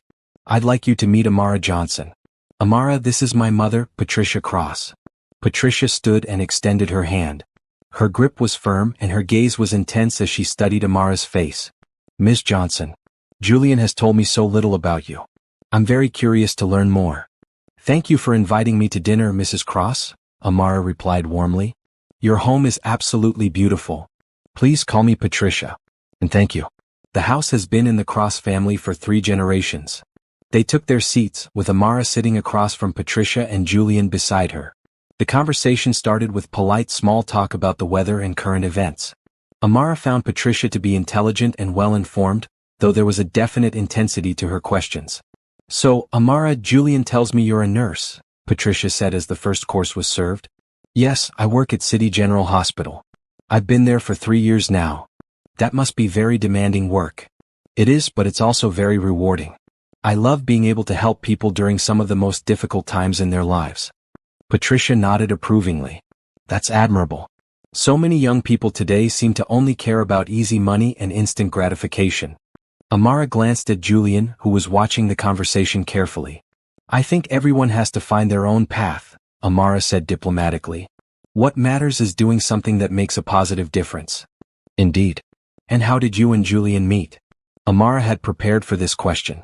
She and Julian had agreed on a story that was close to the truth. We met at a restaurant downtown. I was having dinner alone after a long shift, and Julian was at the next table. We started talking and I found him very easy to talk to. How romantic, Patricia said, though her tone suggested she found it anything but romantic. And how long have you been seeing each other? Not very long, Amara replied honestly. But sometimes you just know when you've met someone special. Julian reached over and took her hand, squeezing it gently. The gesture felt natural, and Amara found herself smiling at him genuinely. Yes, he said softly. Sometimes you do.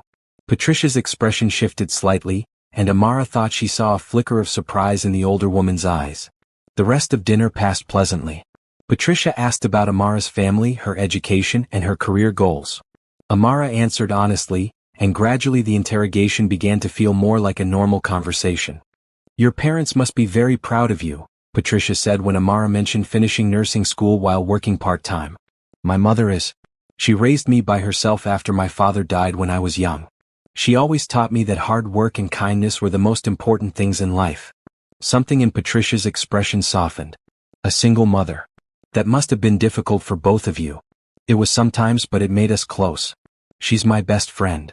Patricia nodded thoughtfully. "Family is very important. Julian's father died when he was in college. I understand how challenging it can be to maintain family connections when someone important is missing." For the first time that evening, Amara felt like she was seeing the real Patricia Cross, not just the intimidating CEO. After dinner, Patricia walked them to the front door. "It was lovely meeting you, Amara," she said, and this time her smile seemed genuine. "I hope we'll see you again soon." "I'd like that very much," Amara replied sincerely. In the car driving home, Julian was quiet for several minutes. "That went better than I expected," he finally said. "Your mother isn't as scary as you made her sound. She's tough, but I think she genuinely cares about you." Julian glanced over at her. "You handled her perfectly. And what you said about your mother, that was really touching." "It was the truth. My mom always said that you can tell a lot about people by how they treat others, especially when they don't have to." Smart woman. They drove in comfortable silence for a while. Amara found herself thinking about the evening and how natural it had felt to sit beside Julian, to hold his hand during dinner. "Same time next week?" Julian asked as he pulled up to her apartment building. "Of course. This is actually kind of fun." Julian's smile was warm and genuine. "I'm glad you think so. And Amara? Thank you again. You were perfect tonight." As Amara watched him drive away, she realized that their fake relationship was starting to feel surprisingly real. And that thought both excited and worried her. 3 days after the family dinner, Amara was checking on patients during her afternoon shift when she heard a commotion at the nurse's station. Her colleague Nina Washington was talking animatedly with someone Amara couldn't see. "Amara," Nina called out when she spotted her. "You have a visitor." Amara walked over to find Julian standing at the nurse's station, looking slightly out of place in his expensive suit among the hospital's busy atmosphere. He held a coffee carrier and a bag from the hospital cafeteria. "Hi," he said with a slightly nervous smile. "I hope it's okay that I came by. I brought coffee for you and your colleagues." Nina raised an eyebrow at Amara, clearly impressed by the handsome stranger bearing gifts. "That's very thoughtful," Amara said, accepting the coffee gratefully. "Everyone, this is Julian. Julian, this is Nina, my best friend and the person who keeps this floor running smoothly." "Nice to meet you," Nina said, studying Julian with obvious interest. "Any friend of Amara's is welcome here." Julian distributed coffee to the other nurses on duty, making polite conversation and asking about their work. Amara watched him interact with her colleagues and was struck by how genuinely interested he seemed in what they had to say. "I have a few minutes," Amara told him. "Would you like to see the patient garden? It's one of my favorite places here." They walked down the hall toward the elevator, and Amara could feel Nina's curious gaze following them. "You're going to get interrogated later," Julian said quietly. "Nina means well. She's protective of me." The patient garden was a peaceful outdoor space with comfortable seating and beautiful flowers. Several patients were sitting outside with their families enjoying the fresh air. "This is really nice," Julian said, looking around appreciatively. "Did you help design this?" "I was on the committee that planned it. We wanted patients and families to have a place where they could feel normal for a little while, away from all the medical equipment and sterile hallways." They sat on a bench near the fountain. Julian seemed more relaxed here than Amara had ever seen him. "Can I ask you something?" Julian said after a moment. "Of course. Why did you become a nurse? I mean, I know you said it's rewarding, but there must be more to it than that." Amara considered her answer. "When I was 12, my mother had to go to the emergency room.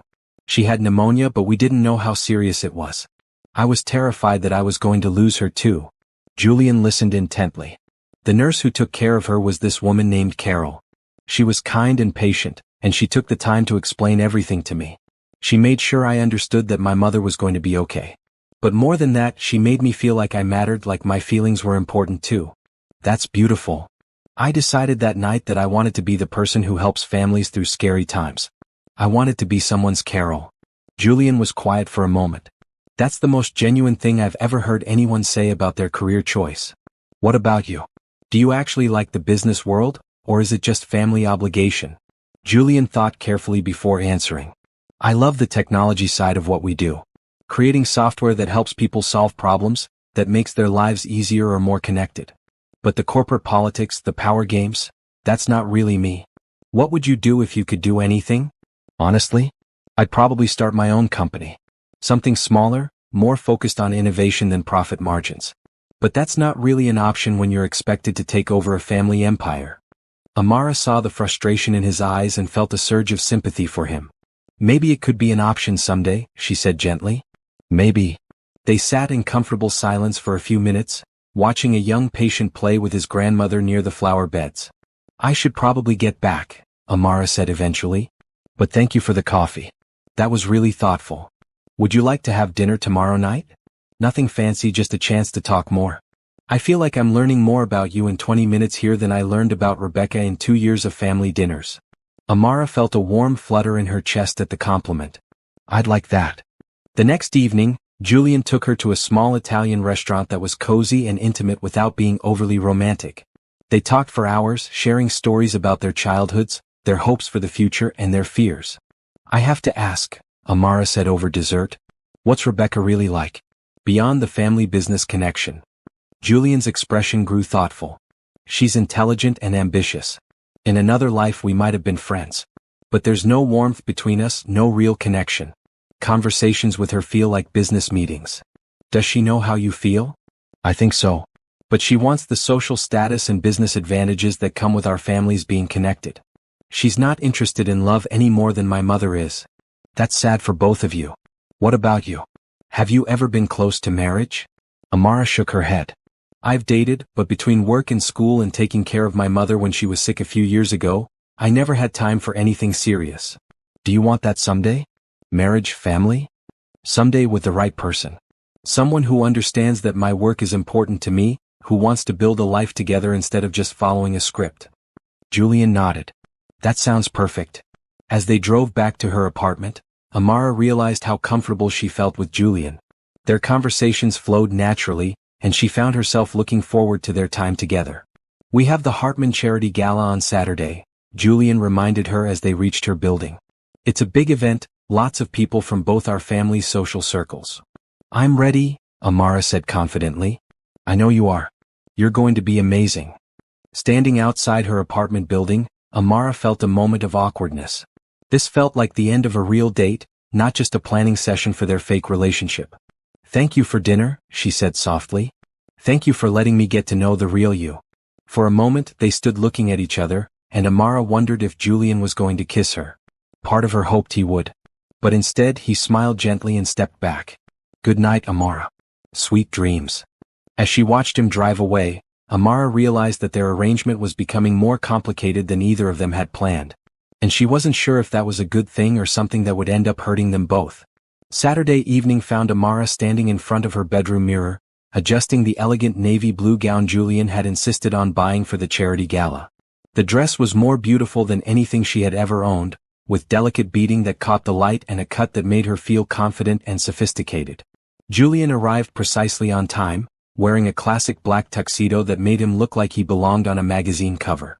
When she opened the door, his expression of genuine admiration made her feel beautiful. You look incredible, he said softly. Absolutely stunning. Thank you. You clean up pretty well yourself. In the car, Julian briefed her on the people they would likely encounter at the gala. The Hartman Foundation supports children's medical research, he explained. It's one of the biggest social events of the year. My mother will be there, along with most of the city's business and social elite. Will Rebecca be there? Julian's jaw tightened slightly. Probably. Her family are major donors to the foundation. The gala was being held at the grand ballroom of the city's most exclusive hotel.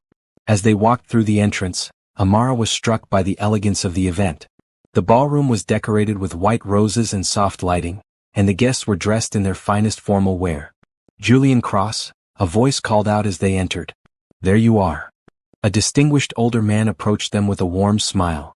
Julian straightened and extended his hand. Mr. Hartman, good to see you. This is Amara Johnson. Amara, this is Robert Hartman, tonight's host.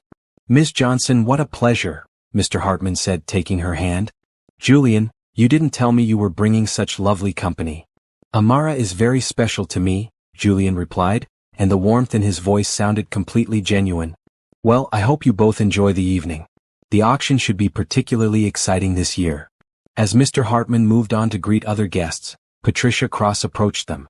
She looked elegant in a silver gown, and her expression was more welcoming than it had been at their first meeting. Amara, dear, you look beautiful, Patricia said, kissing her cheek. Julian, I'm glad you're both here.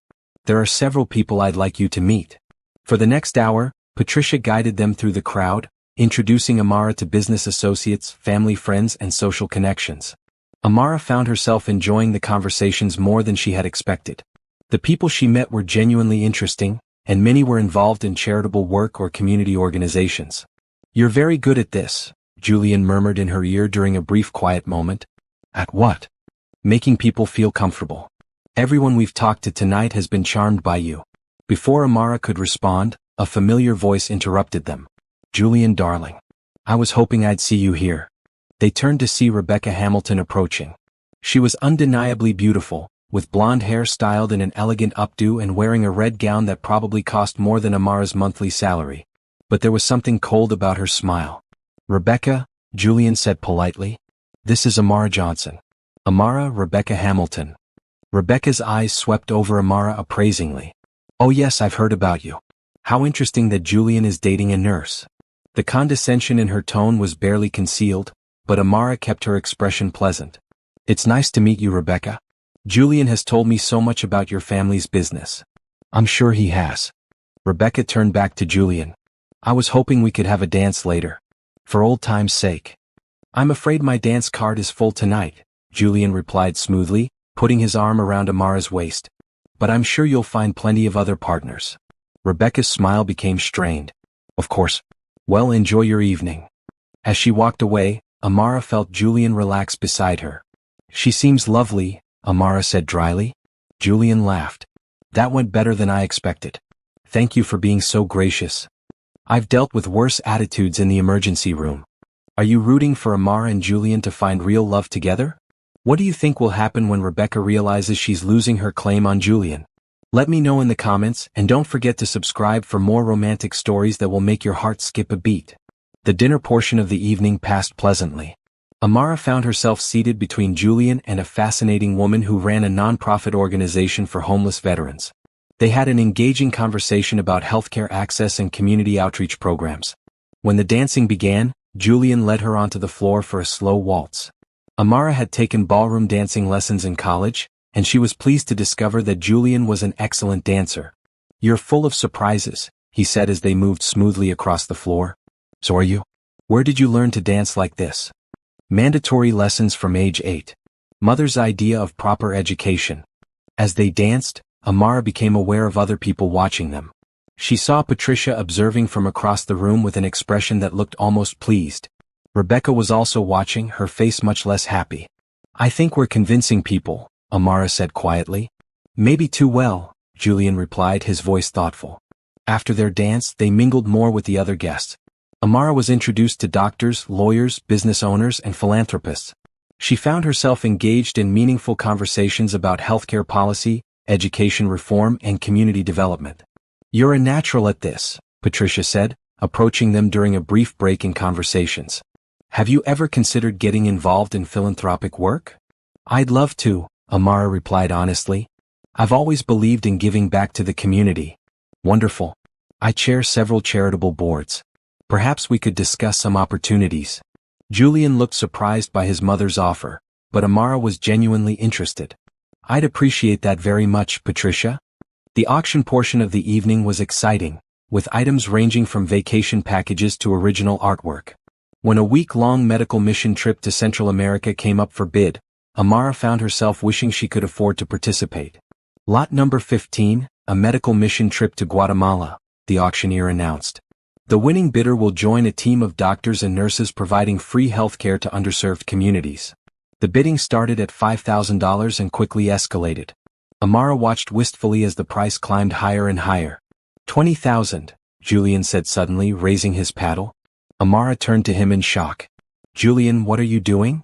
$25,000, came a voice from across the room. $30,000, Julian countered. Julian, that's too much money, Amara whispered urgently. 30,000 going once, going twice, sold to paddle number 47. The auctioneer pointed to Julian and applause filled the room. Amara stared at him in amazement. Why did you do that? She asked. Because I saw how much you wanted it. And because I think you'd be amazing on a medical mission. But $30,000 is a small price to pay to see you do something you're passionate about. Amara felt tears prick her eyes. No one had ever done anything so thoughtful for her before. Thank you, she whispered. But I can't accept this. Yes, you can.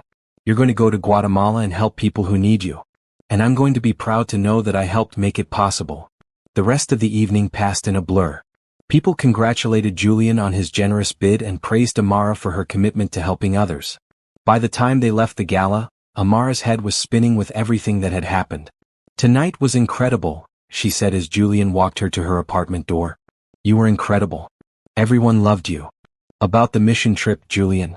That was too generous. I need to pay you back somehow. Julian shook his head. It was a gift. You're helping me with my family situation, and I wanted to help you with something that matters to you. Standing at her door, Amara felt overwhelmed by Julian's kindness. Without thinking, she stood on her tiptoes and kissed his cheek. Thank you, she said softly. For everything. Julian's eyes were warm as he looked down at her.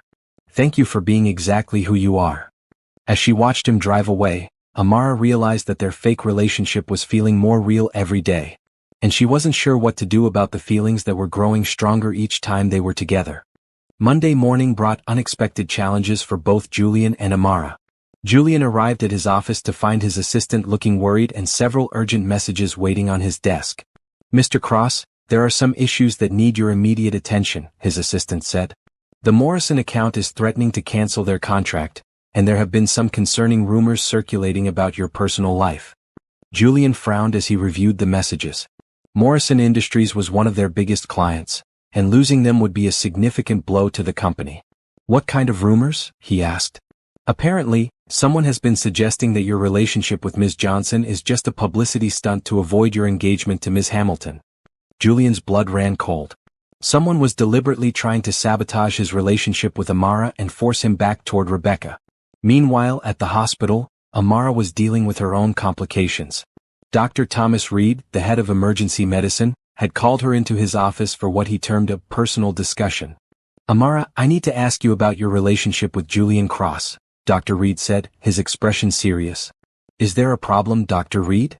There's been some media attention about your attendance at the charity gala. Hospital administration is concerned about how this might affect your professional reputation. Amara felt a flash of anger. My personal life doesn't interfere with my work.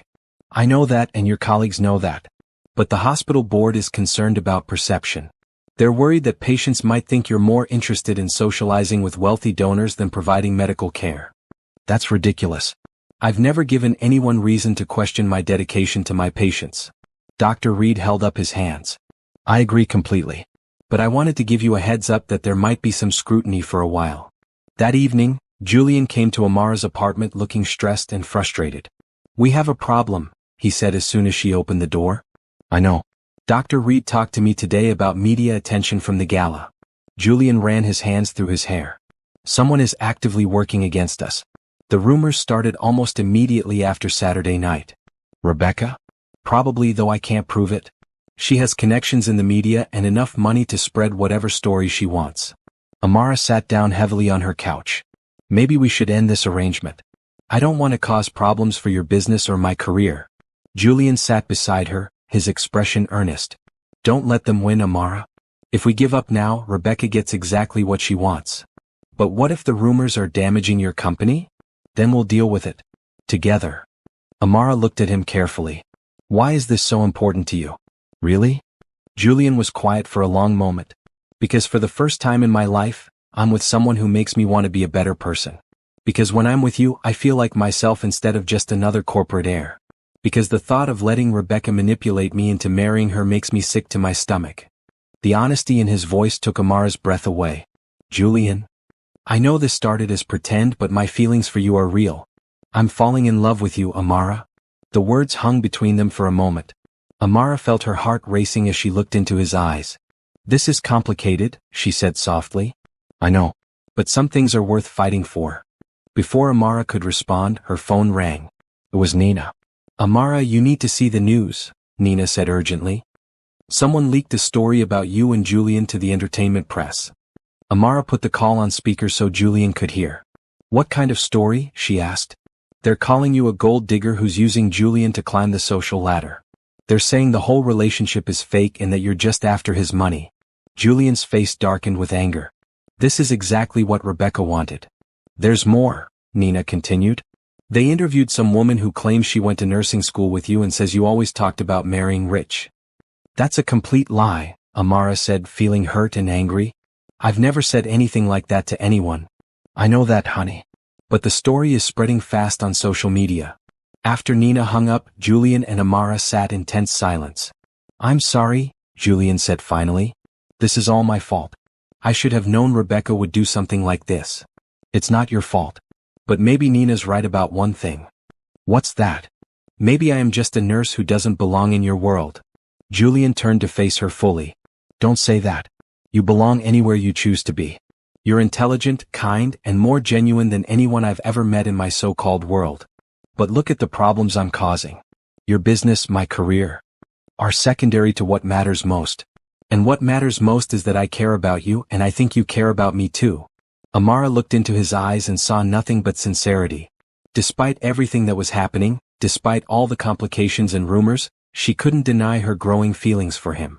I do care about you, she admitted quietly. More than I should.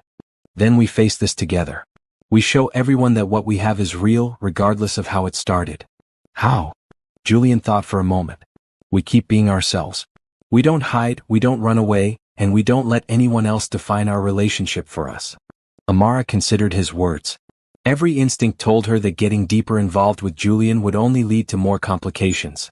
But another part of her, the part that had felt more alive in the past few weeks than she had in years, wanted to fight for whatever was growing between them. Okay, she said finally. But if this gets worse, if it starts seriously damaging your business or my career, we need to reconsider. Fair enough. But I have a feeling we're stronger than Rebecca thinks we are.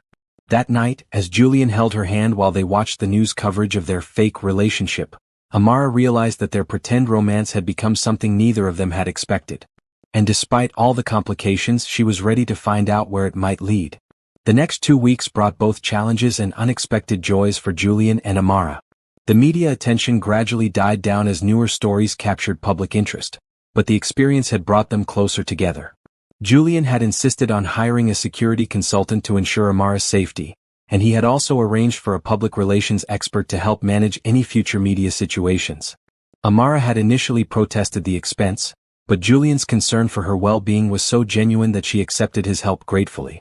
I've never had anyone worry about me like this, she told him one evening as they walked through the hospital's patient garden. I've never had anyone to worry about, Julian replied. It's a new experience for me too. Their relationship had shifted after Julian's confession of his feelings. While they hadn't officially moved beyond their original arrangement, there was a new intimacy between them. They talked on the phone every night, shared meals several times a week, and had begun to rely on each other's emotional support. Patricia Cross had also surprised them both. Instead of being put off by the negative media coverage, she had become more supportive of their relationship. Any woman who can handle that kind of pressure with such grace is someone I want in this family, she told Julian privately. The Sunday family dinners had become a regular tradition, and Amara had grown genuinely fond of Patricia. Despite her intimidating exterior, Julian's mother was intelligent, funny, and surprisingly warm once you got past her protective barriers. I have something to tell you both, Patricia announced during one dinner. I've been thinking about stepping back from some of my responsibilities at Cross Technologies. Julian looked surprised. What do you mean?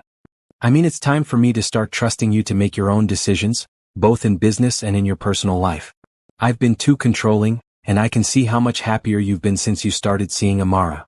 Amara felt touched by Patricia's words, but also worried about the implications. Mrs. Cross, I hope you're not making any decisions because of me, she said carefully. Please call me Patricia. And you're not the reason for my decision, though you've certainly influenced it. Watching how you handle pressure, how you treat others, and how you make Julian smile, it's shown me what real partnership looks like. Julian reached over and squeezed Amara's hand. Thank you, Mother. That means everything to me. There is one condition, Patricia continued with a slight smile. I want to be involved in planning the wedding. Both Julian and Amara nearly choked on their wine. Mother, Julian said carefully, we haven't discussed marriage. Well, you should. It's obvious to anyone with eyes that you two are perfect for each other. That evening, as Julian walked Amara to her car, they finally addressed the elephant in the room. She's not wrong, you know, Julian said quietly. About what? About us being perfect for each other. Amara stopped walking and turned to face him. Julian, what are we doing here? This started as pretend, and now your mother is talking about weddings. What do you want it to be? He asked, stepping closer to her. I want it to be real, she admitted. But I'm scared. Scared of what? Scared that this is all too good to be true. Scared that eventually you'll realize I really don't belong in your world. Scared that I'm falling in love with you and it's going to break my heart. Julian cupped her face in his hands. What if I told you that I'm scared too? Scared that you'll realize you deserve better than someone whose family comes with this much drama? Scared that I'm not good enough for someone as genuine and caring as you? You're good enough, Amara whispered. So are you. This time, when Julian leaned down to kiss her, Amara didn't pull away. Their first real kiss was soft and sweet, filled with weeks of growing emotion and the promise of something beautiful. When they finally broke apart, both were smiling. So what happens now? Amara asked. Now we stop pretending and start building something real. The following week, Julian made his first major business decision without consulting his mother. He approved funding for a new community health initiative that would provide free medical services to underserved populations. When Amara heard about it, she was deeply moved. You did this because of me, she said. I did this because of us. Because being with you has shown me what's really important. I love you, Amara said, the words coming out before she could stop them. Julian's face lit up with joy. I love you too. More than I ever thought possible. Their relationship deepened quickly after that. Julian spent more time at Amara's apartment, enjoying the simplicity and warmth of her life. Amara found herself more comfortable at Julian's house and at social events, confident in his love and support. One evening, as they were cooking dinner together in Amara's small kitchen, Julian brought up a topic they had been avoiding. What do you think about what my mother said? About marriage? Amara felt her heart skip a beat. What do you think about it? I think I can't imagine my life without you. I think I want to wake up next to you every morning and fall asleep holding you every night. I think I want to build a family with you and support your dreams and share all of life's adventures together. Amara turned from the stove to look at him. That sounds like a proposal. It's not yet. When I propose, it'll be special and romantic and worthy of how amazing you are. This is just me telling you that I want to spend the rest of my life loving you. Amara felt tears of happiness in her eyes. I want that too. That night, as they lay in bed talking about their future, neither of them noticed the car parked across the street or the person inside taking photographs through their window. Rebecca Hamilton was not giving up without a fight, and her next move would test their relationship in ways they never anticipated. Julian's phone rang at 6 in the morning, jolting both him and Amara awake. The caller ID showed his mother's name, and something about the early hour made Julian's stomach clench with worry. Mother? What's wrong? Patricia's voice was tense and strained. Julian, you need to get to the office immediately. We have a serious problem. What kind of problem? The Morrison contract isn't just threatened anymore. They've canceled it entirely. And they're not the only ones. 3 of our major clients have terminated their contracts overnight. Julian sat up in bed, fully alert now. What? Why? Someone leaked confidential information about our upcoming software releases to our competitors. Morrison is claiming we can't be trusted with sensitive business information. That's impossible. Our security protocols are ironclad. Apparently not. Julian, if we lose any more clients, the company could be in serious financial trouble. Amara could hear the panic in Patricia's voice, and she watched Julian's face grow pale. I'll be there in 30 minutes, Julian said. After he hung up, Amara reached for his hand. How bad is this? She asked. Bad. Very bad. Those 3 contracts represent almost 40% of our annual revenue. What can I do to help? Julian looked at her with love and gratitude. Just be here when I get home. This is going to be a long day. Julian spent the next 12 hours at Cross Technologies, working with his team to investigate the security breach and trying to salvage relationships with remaining clients. The leaked information was highly detailed and could only have come from someone with top-level access to their systems. By evening, the picture had become clearer and more disturbing. The leaked information had been sold to Hamilton Industries, Rebecca's family company, who had then shared it with Cross Technologies' competitors. "She's trying to destroy us," Julian told his mother and the emergency board meeting they had called. "Do we have proof?" one of the board members asked. "Enough to strongly suggest it, but not enough to take legal action," their lawyer replied. "There's something else," Patricia said grimly. "Rebecca called me this afternoon. She offered to help us recover the lost contracts." "In exchange for what?" "Your engagement to her. She claims that a marriage alliance between our companies would restore client confidence and provide the financial stability we need to weather this crisis." Julian felt sick to his stomach. "She orchestrated this entire situation to force me into marrying her." "That's what I believe, yes." "What did you tell her?" "I told her I'd discuss it with you." "Julian, I hate this situation, but we need to consider all our options. If we don't find a solution soon, we could lose everything." That evening, Julian sat in Amara's living room, his head in his hands. He had explained the entire situation to her, including Rebecca's offer. "She's brilliant, I'll give her that," Amara said quietly. "She created a crisis that only she can solve. I can't marry her, Amara. I won't. Even if it means losing your family's company?" Julian looked up at her. "Even then. I love you and I'm not giving that up for anything." Amara felt her heart breaking for him. She could see how much the company meant to Julian, how hard he had worked to earn his place there.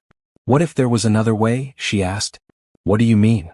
"What if you could solve the financial crisis without marrying Rebecca?" "How?" Amara took a deep breath.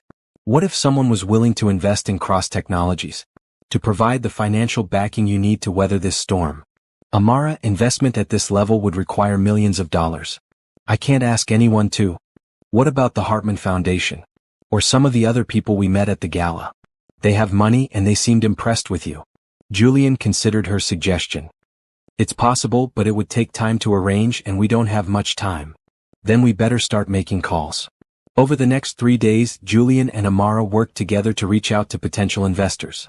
Amara used her newfound connections from the charity events to open doors, while Julian presented the business case for investing in Cross Technologies. The response was encouraging.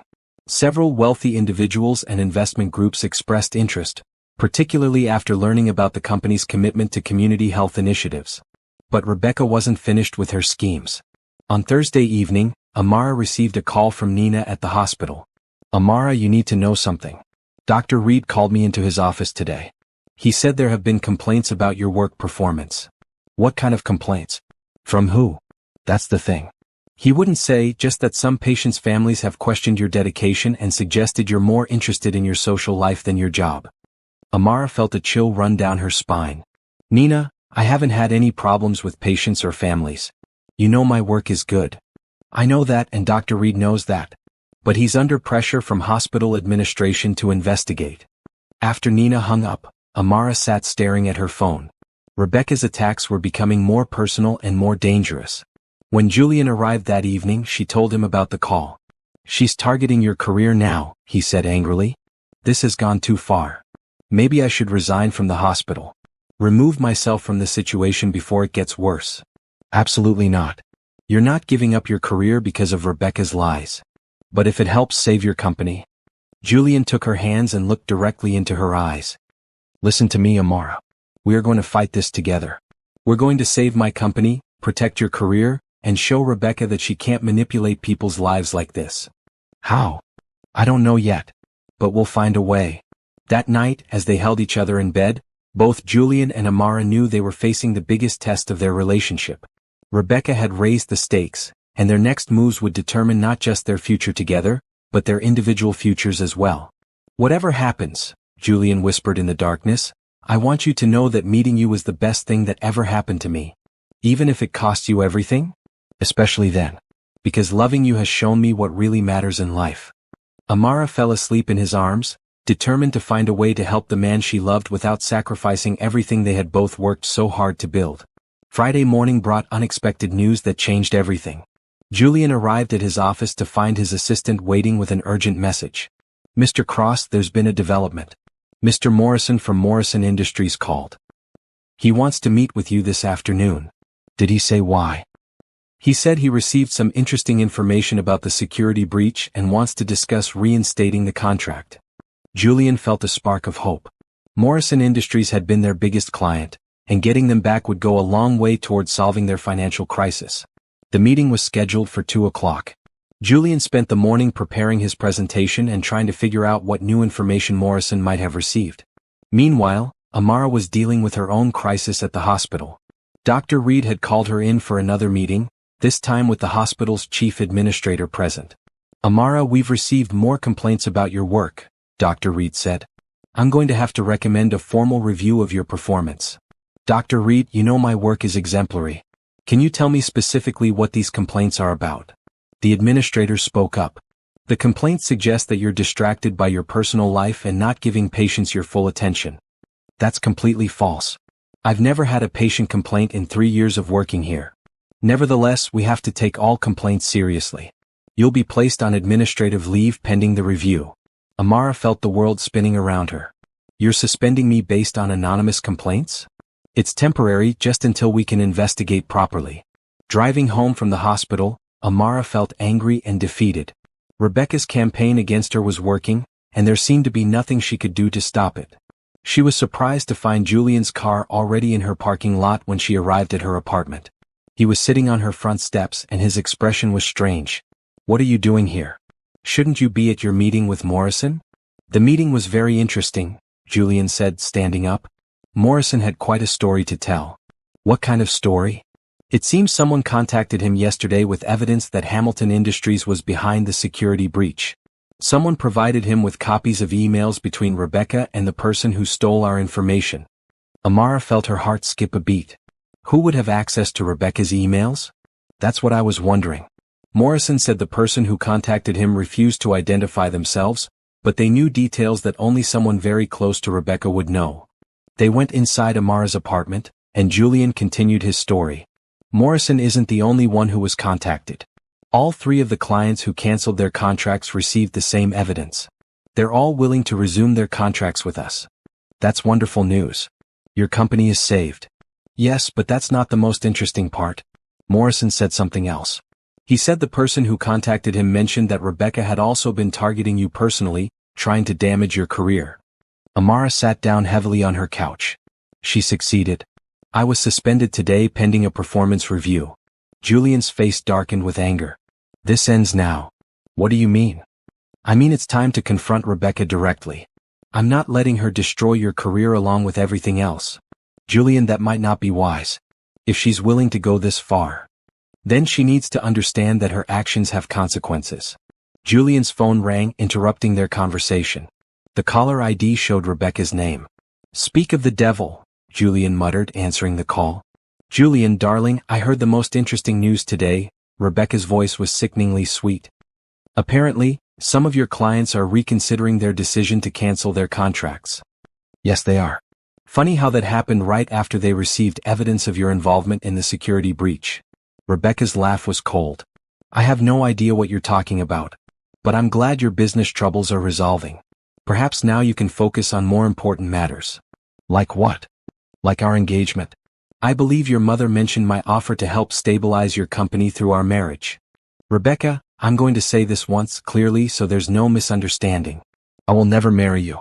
Not if you threaten my business, not if you sabotage my relationships, not under any circumstances. That's a shame, Julian. Because if you won't marry me, I might have to find other ways to amuse myself. I hear your little nurse friend is having some trouble at work. Julian's grip on the phone tightened. Leave Amara out of this. Oh, but she's such an important part of your life now. It would be terrible if her career was damaged by unfounded accusations.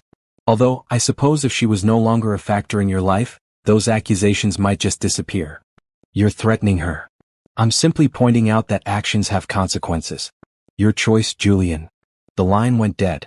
Julian stared at his phone, fury and determination warring in his expression. What did she say? Amara asked quietly.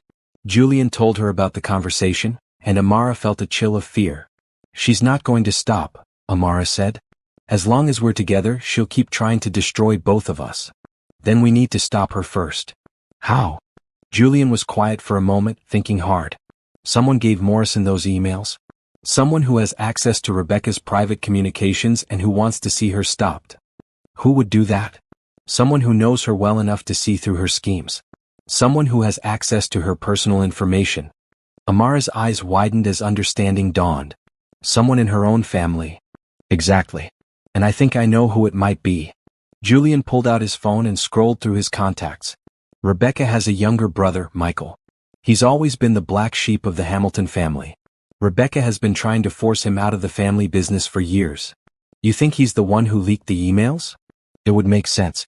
He has access, motive, and he's never liked Rebecca's manipulative tendencies. Julian found Michael's number and dialed. After a brief conversation, he arranged to meet with Michael that evening. He agreed to meet us, Julian told Amara. He said he has information that could end Rebecca's schemes permanently. What kind of information? He wouldn't say over the phone. But he sounded like someone who's been waiting for the right opportunity to act. That evening they met Michael Hamilton at a quiet coffee shop across town. Michael was younger than Rebecca, with kind eyes and an honest face that was very different from his sister's calculating expression. I've been waiting for someone to take a stand against Rebecca, he told them.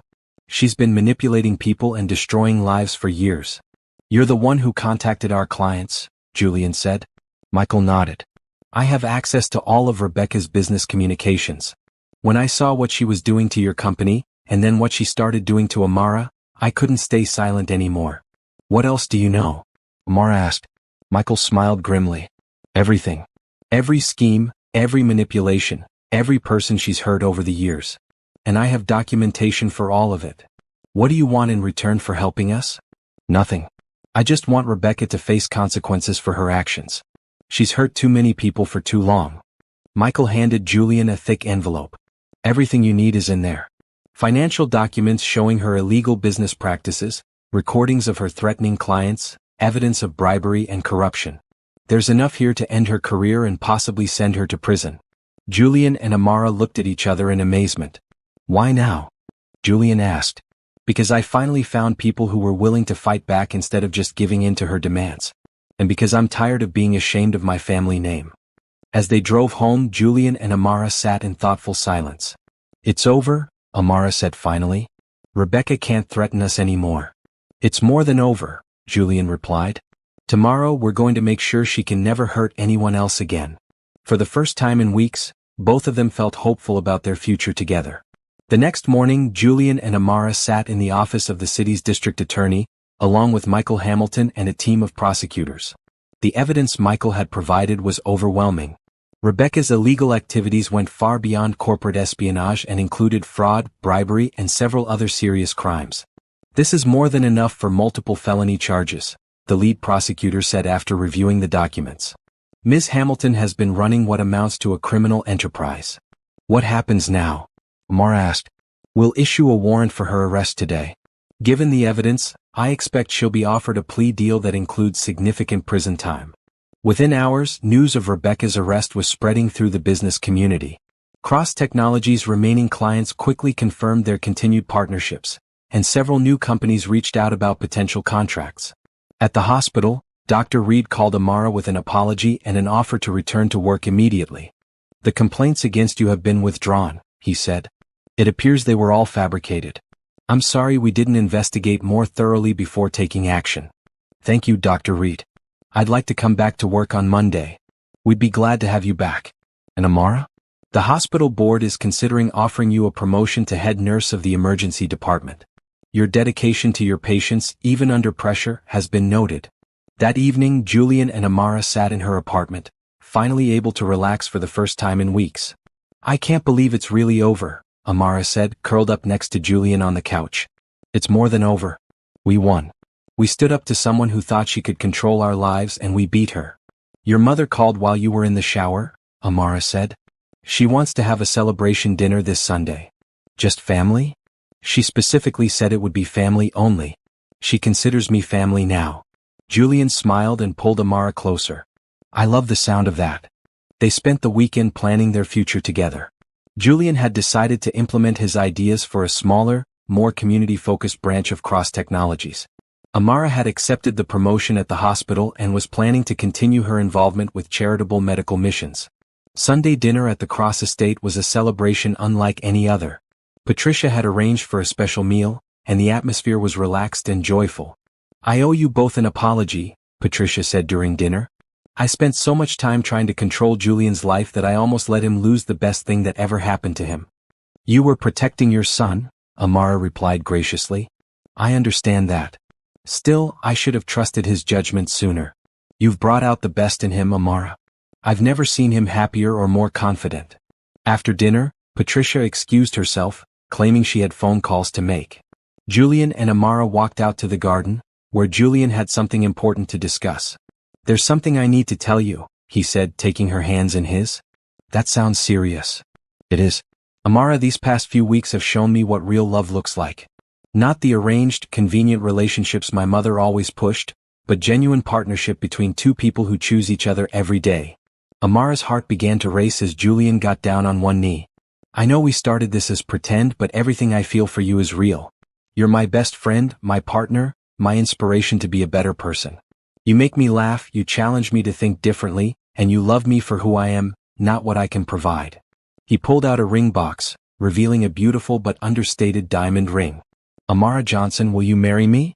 Will you build a real life with me, full of love and adventure and everything we dream about together?" Tears of joy streamed down Amara's face as she looked at the man she loved. "Yes," she whispered. "Yes, absolutely yes." Julian slipped the ring onto her finger and stood to kiss her. As they held each other in the garden where they had shared so many conversations, both felt the joy of a love that had grown from unexpected beginnings into something beautiful and real. "I love you," Julian said softly. "I love you too. Forever." 6 months later, Julian and Amara were married in a beautiful ceremony at the Cross estate. The guest list included family, close friends, and many of the people they had met during their journey together. Michael Hamilton served as one of Julian's groomsmen, having become a close friend and trusted business partner. Nina was Amara's maid of honor, and Patricia walked Amara down the aisle since her own mother had passed away the year before.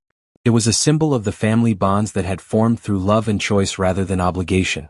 In his wedding vows, Julian spoke about how pretending to love Amara had taught him what real love actually meant. Amara spoke about how helping a stranger in crisis had led her to the greatest love of her life. As they danced their first dance as husband and wife, surrounded by people who loved and supported them, both reflected on how much their lives had changed since that desperate evening at Romano's restaurant. "Do you ever regret saying yes when I asked you to pretend to be my girlfriend?" Julian asked as they swayed to the music. "Never," Amara replied. "Best decision I ever made. Even though it wasn't real at first? It was always real, Julian. We just needed time to figure that out." Their love story had begun with deception but had grown into the most honest and genuine relationship either of them had ever experienced. They had faced threats, overcome obstacles, and chosen each other again and again. As the evening ended and they prepared to leave for their honeymoon, Julian and Amara knew that their greatest adventure was just beginning. They had learned that love isn't just something that happens to you, it's something you choose to build together, one honest moment at a time. Their fake relationship had become the realest thing in both their lives, and they looked forward to spending forever proving that sometimes the best love stories begin with the most unexpected chapters.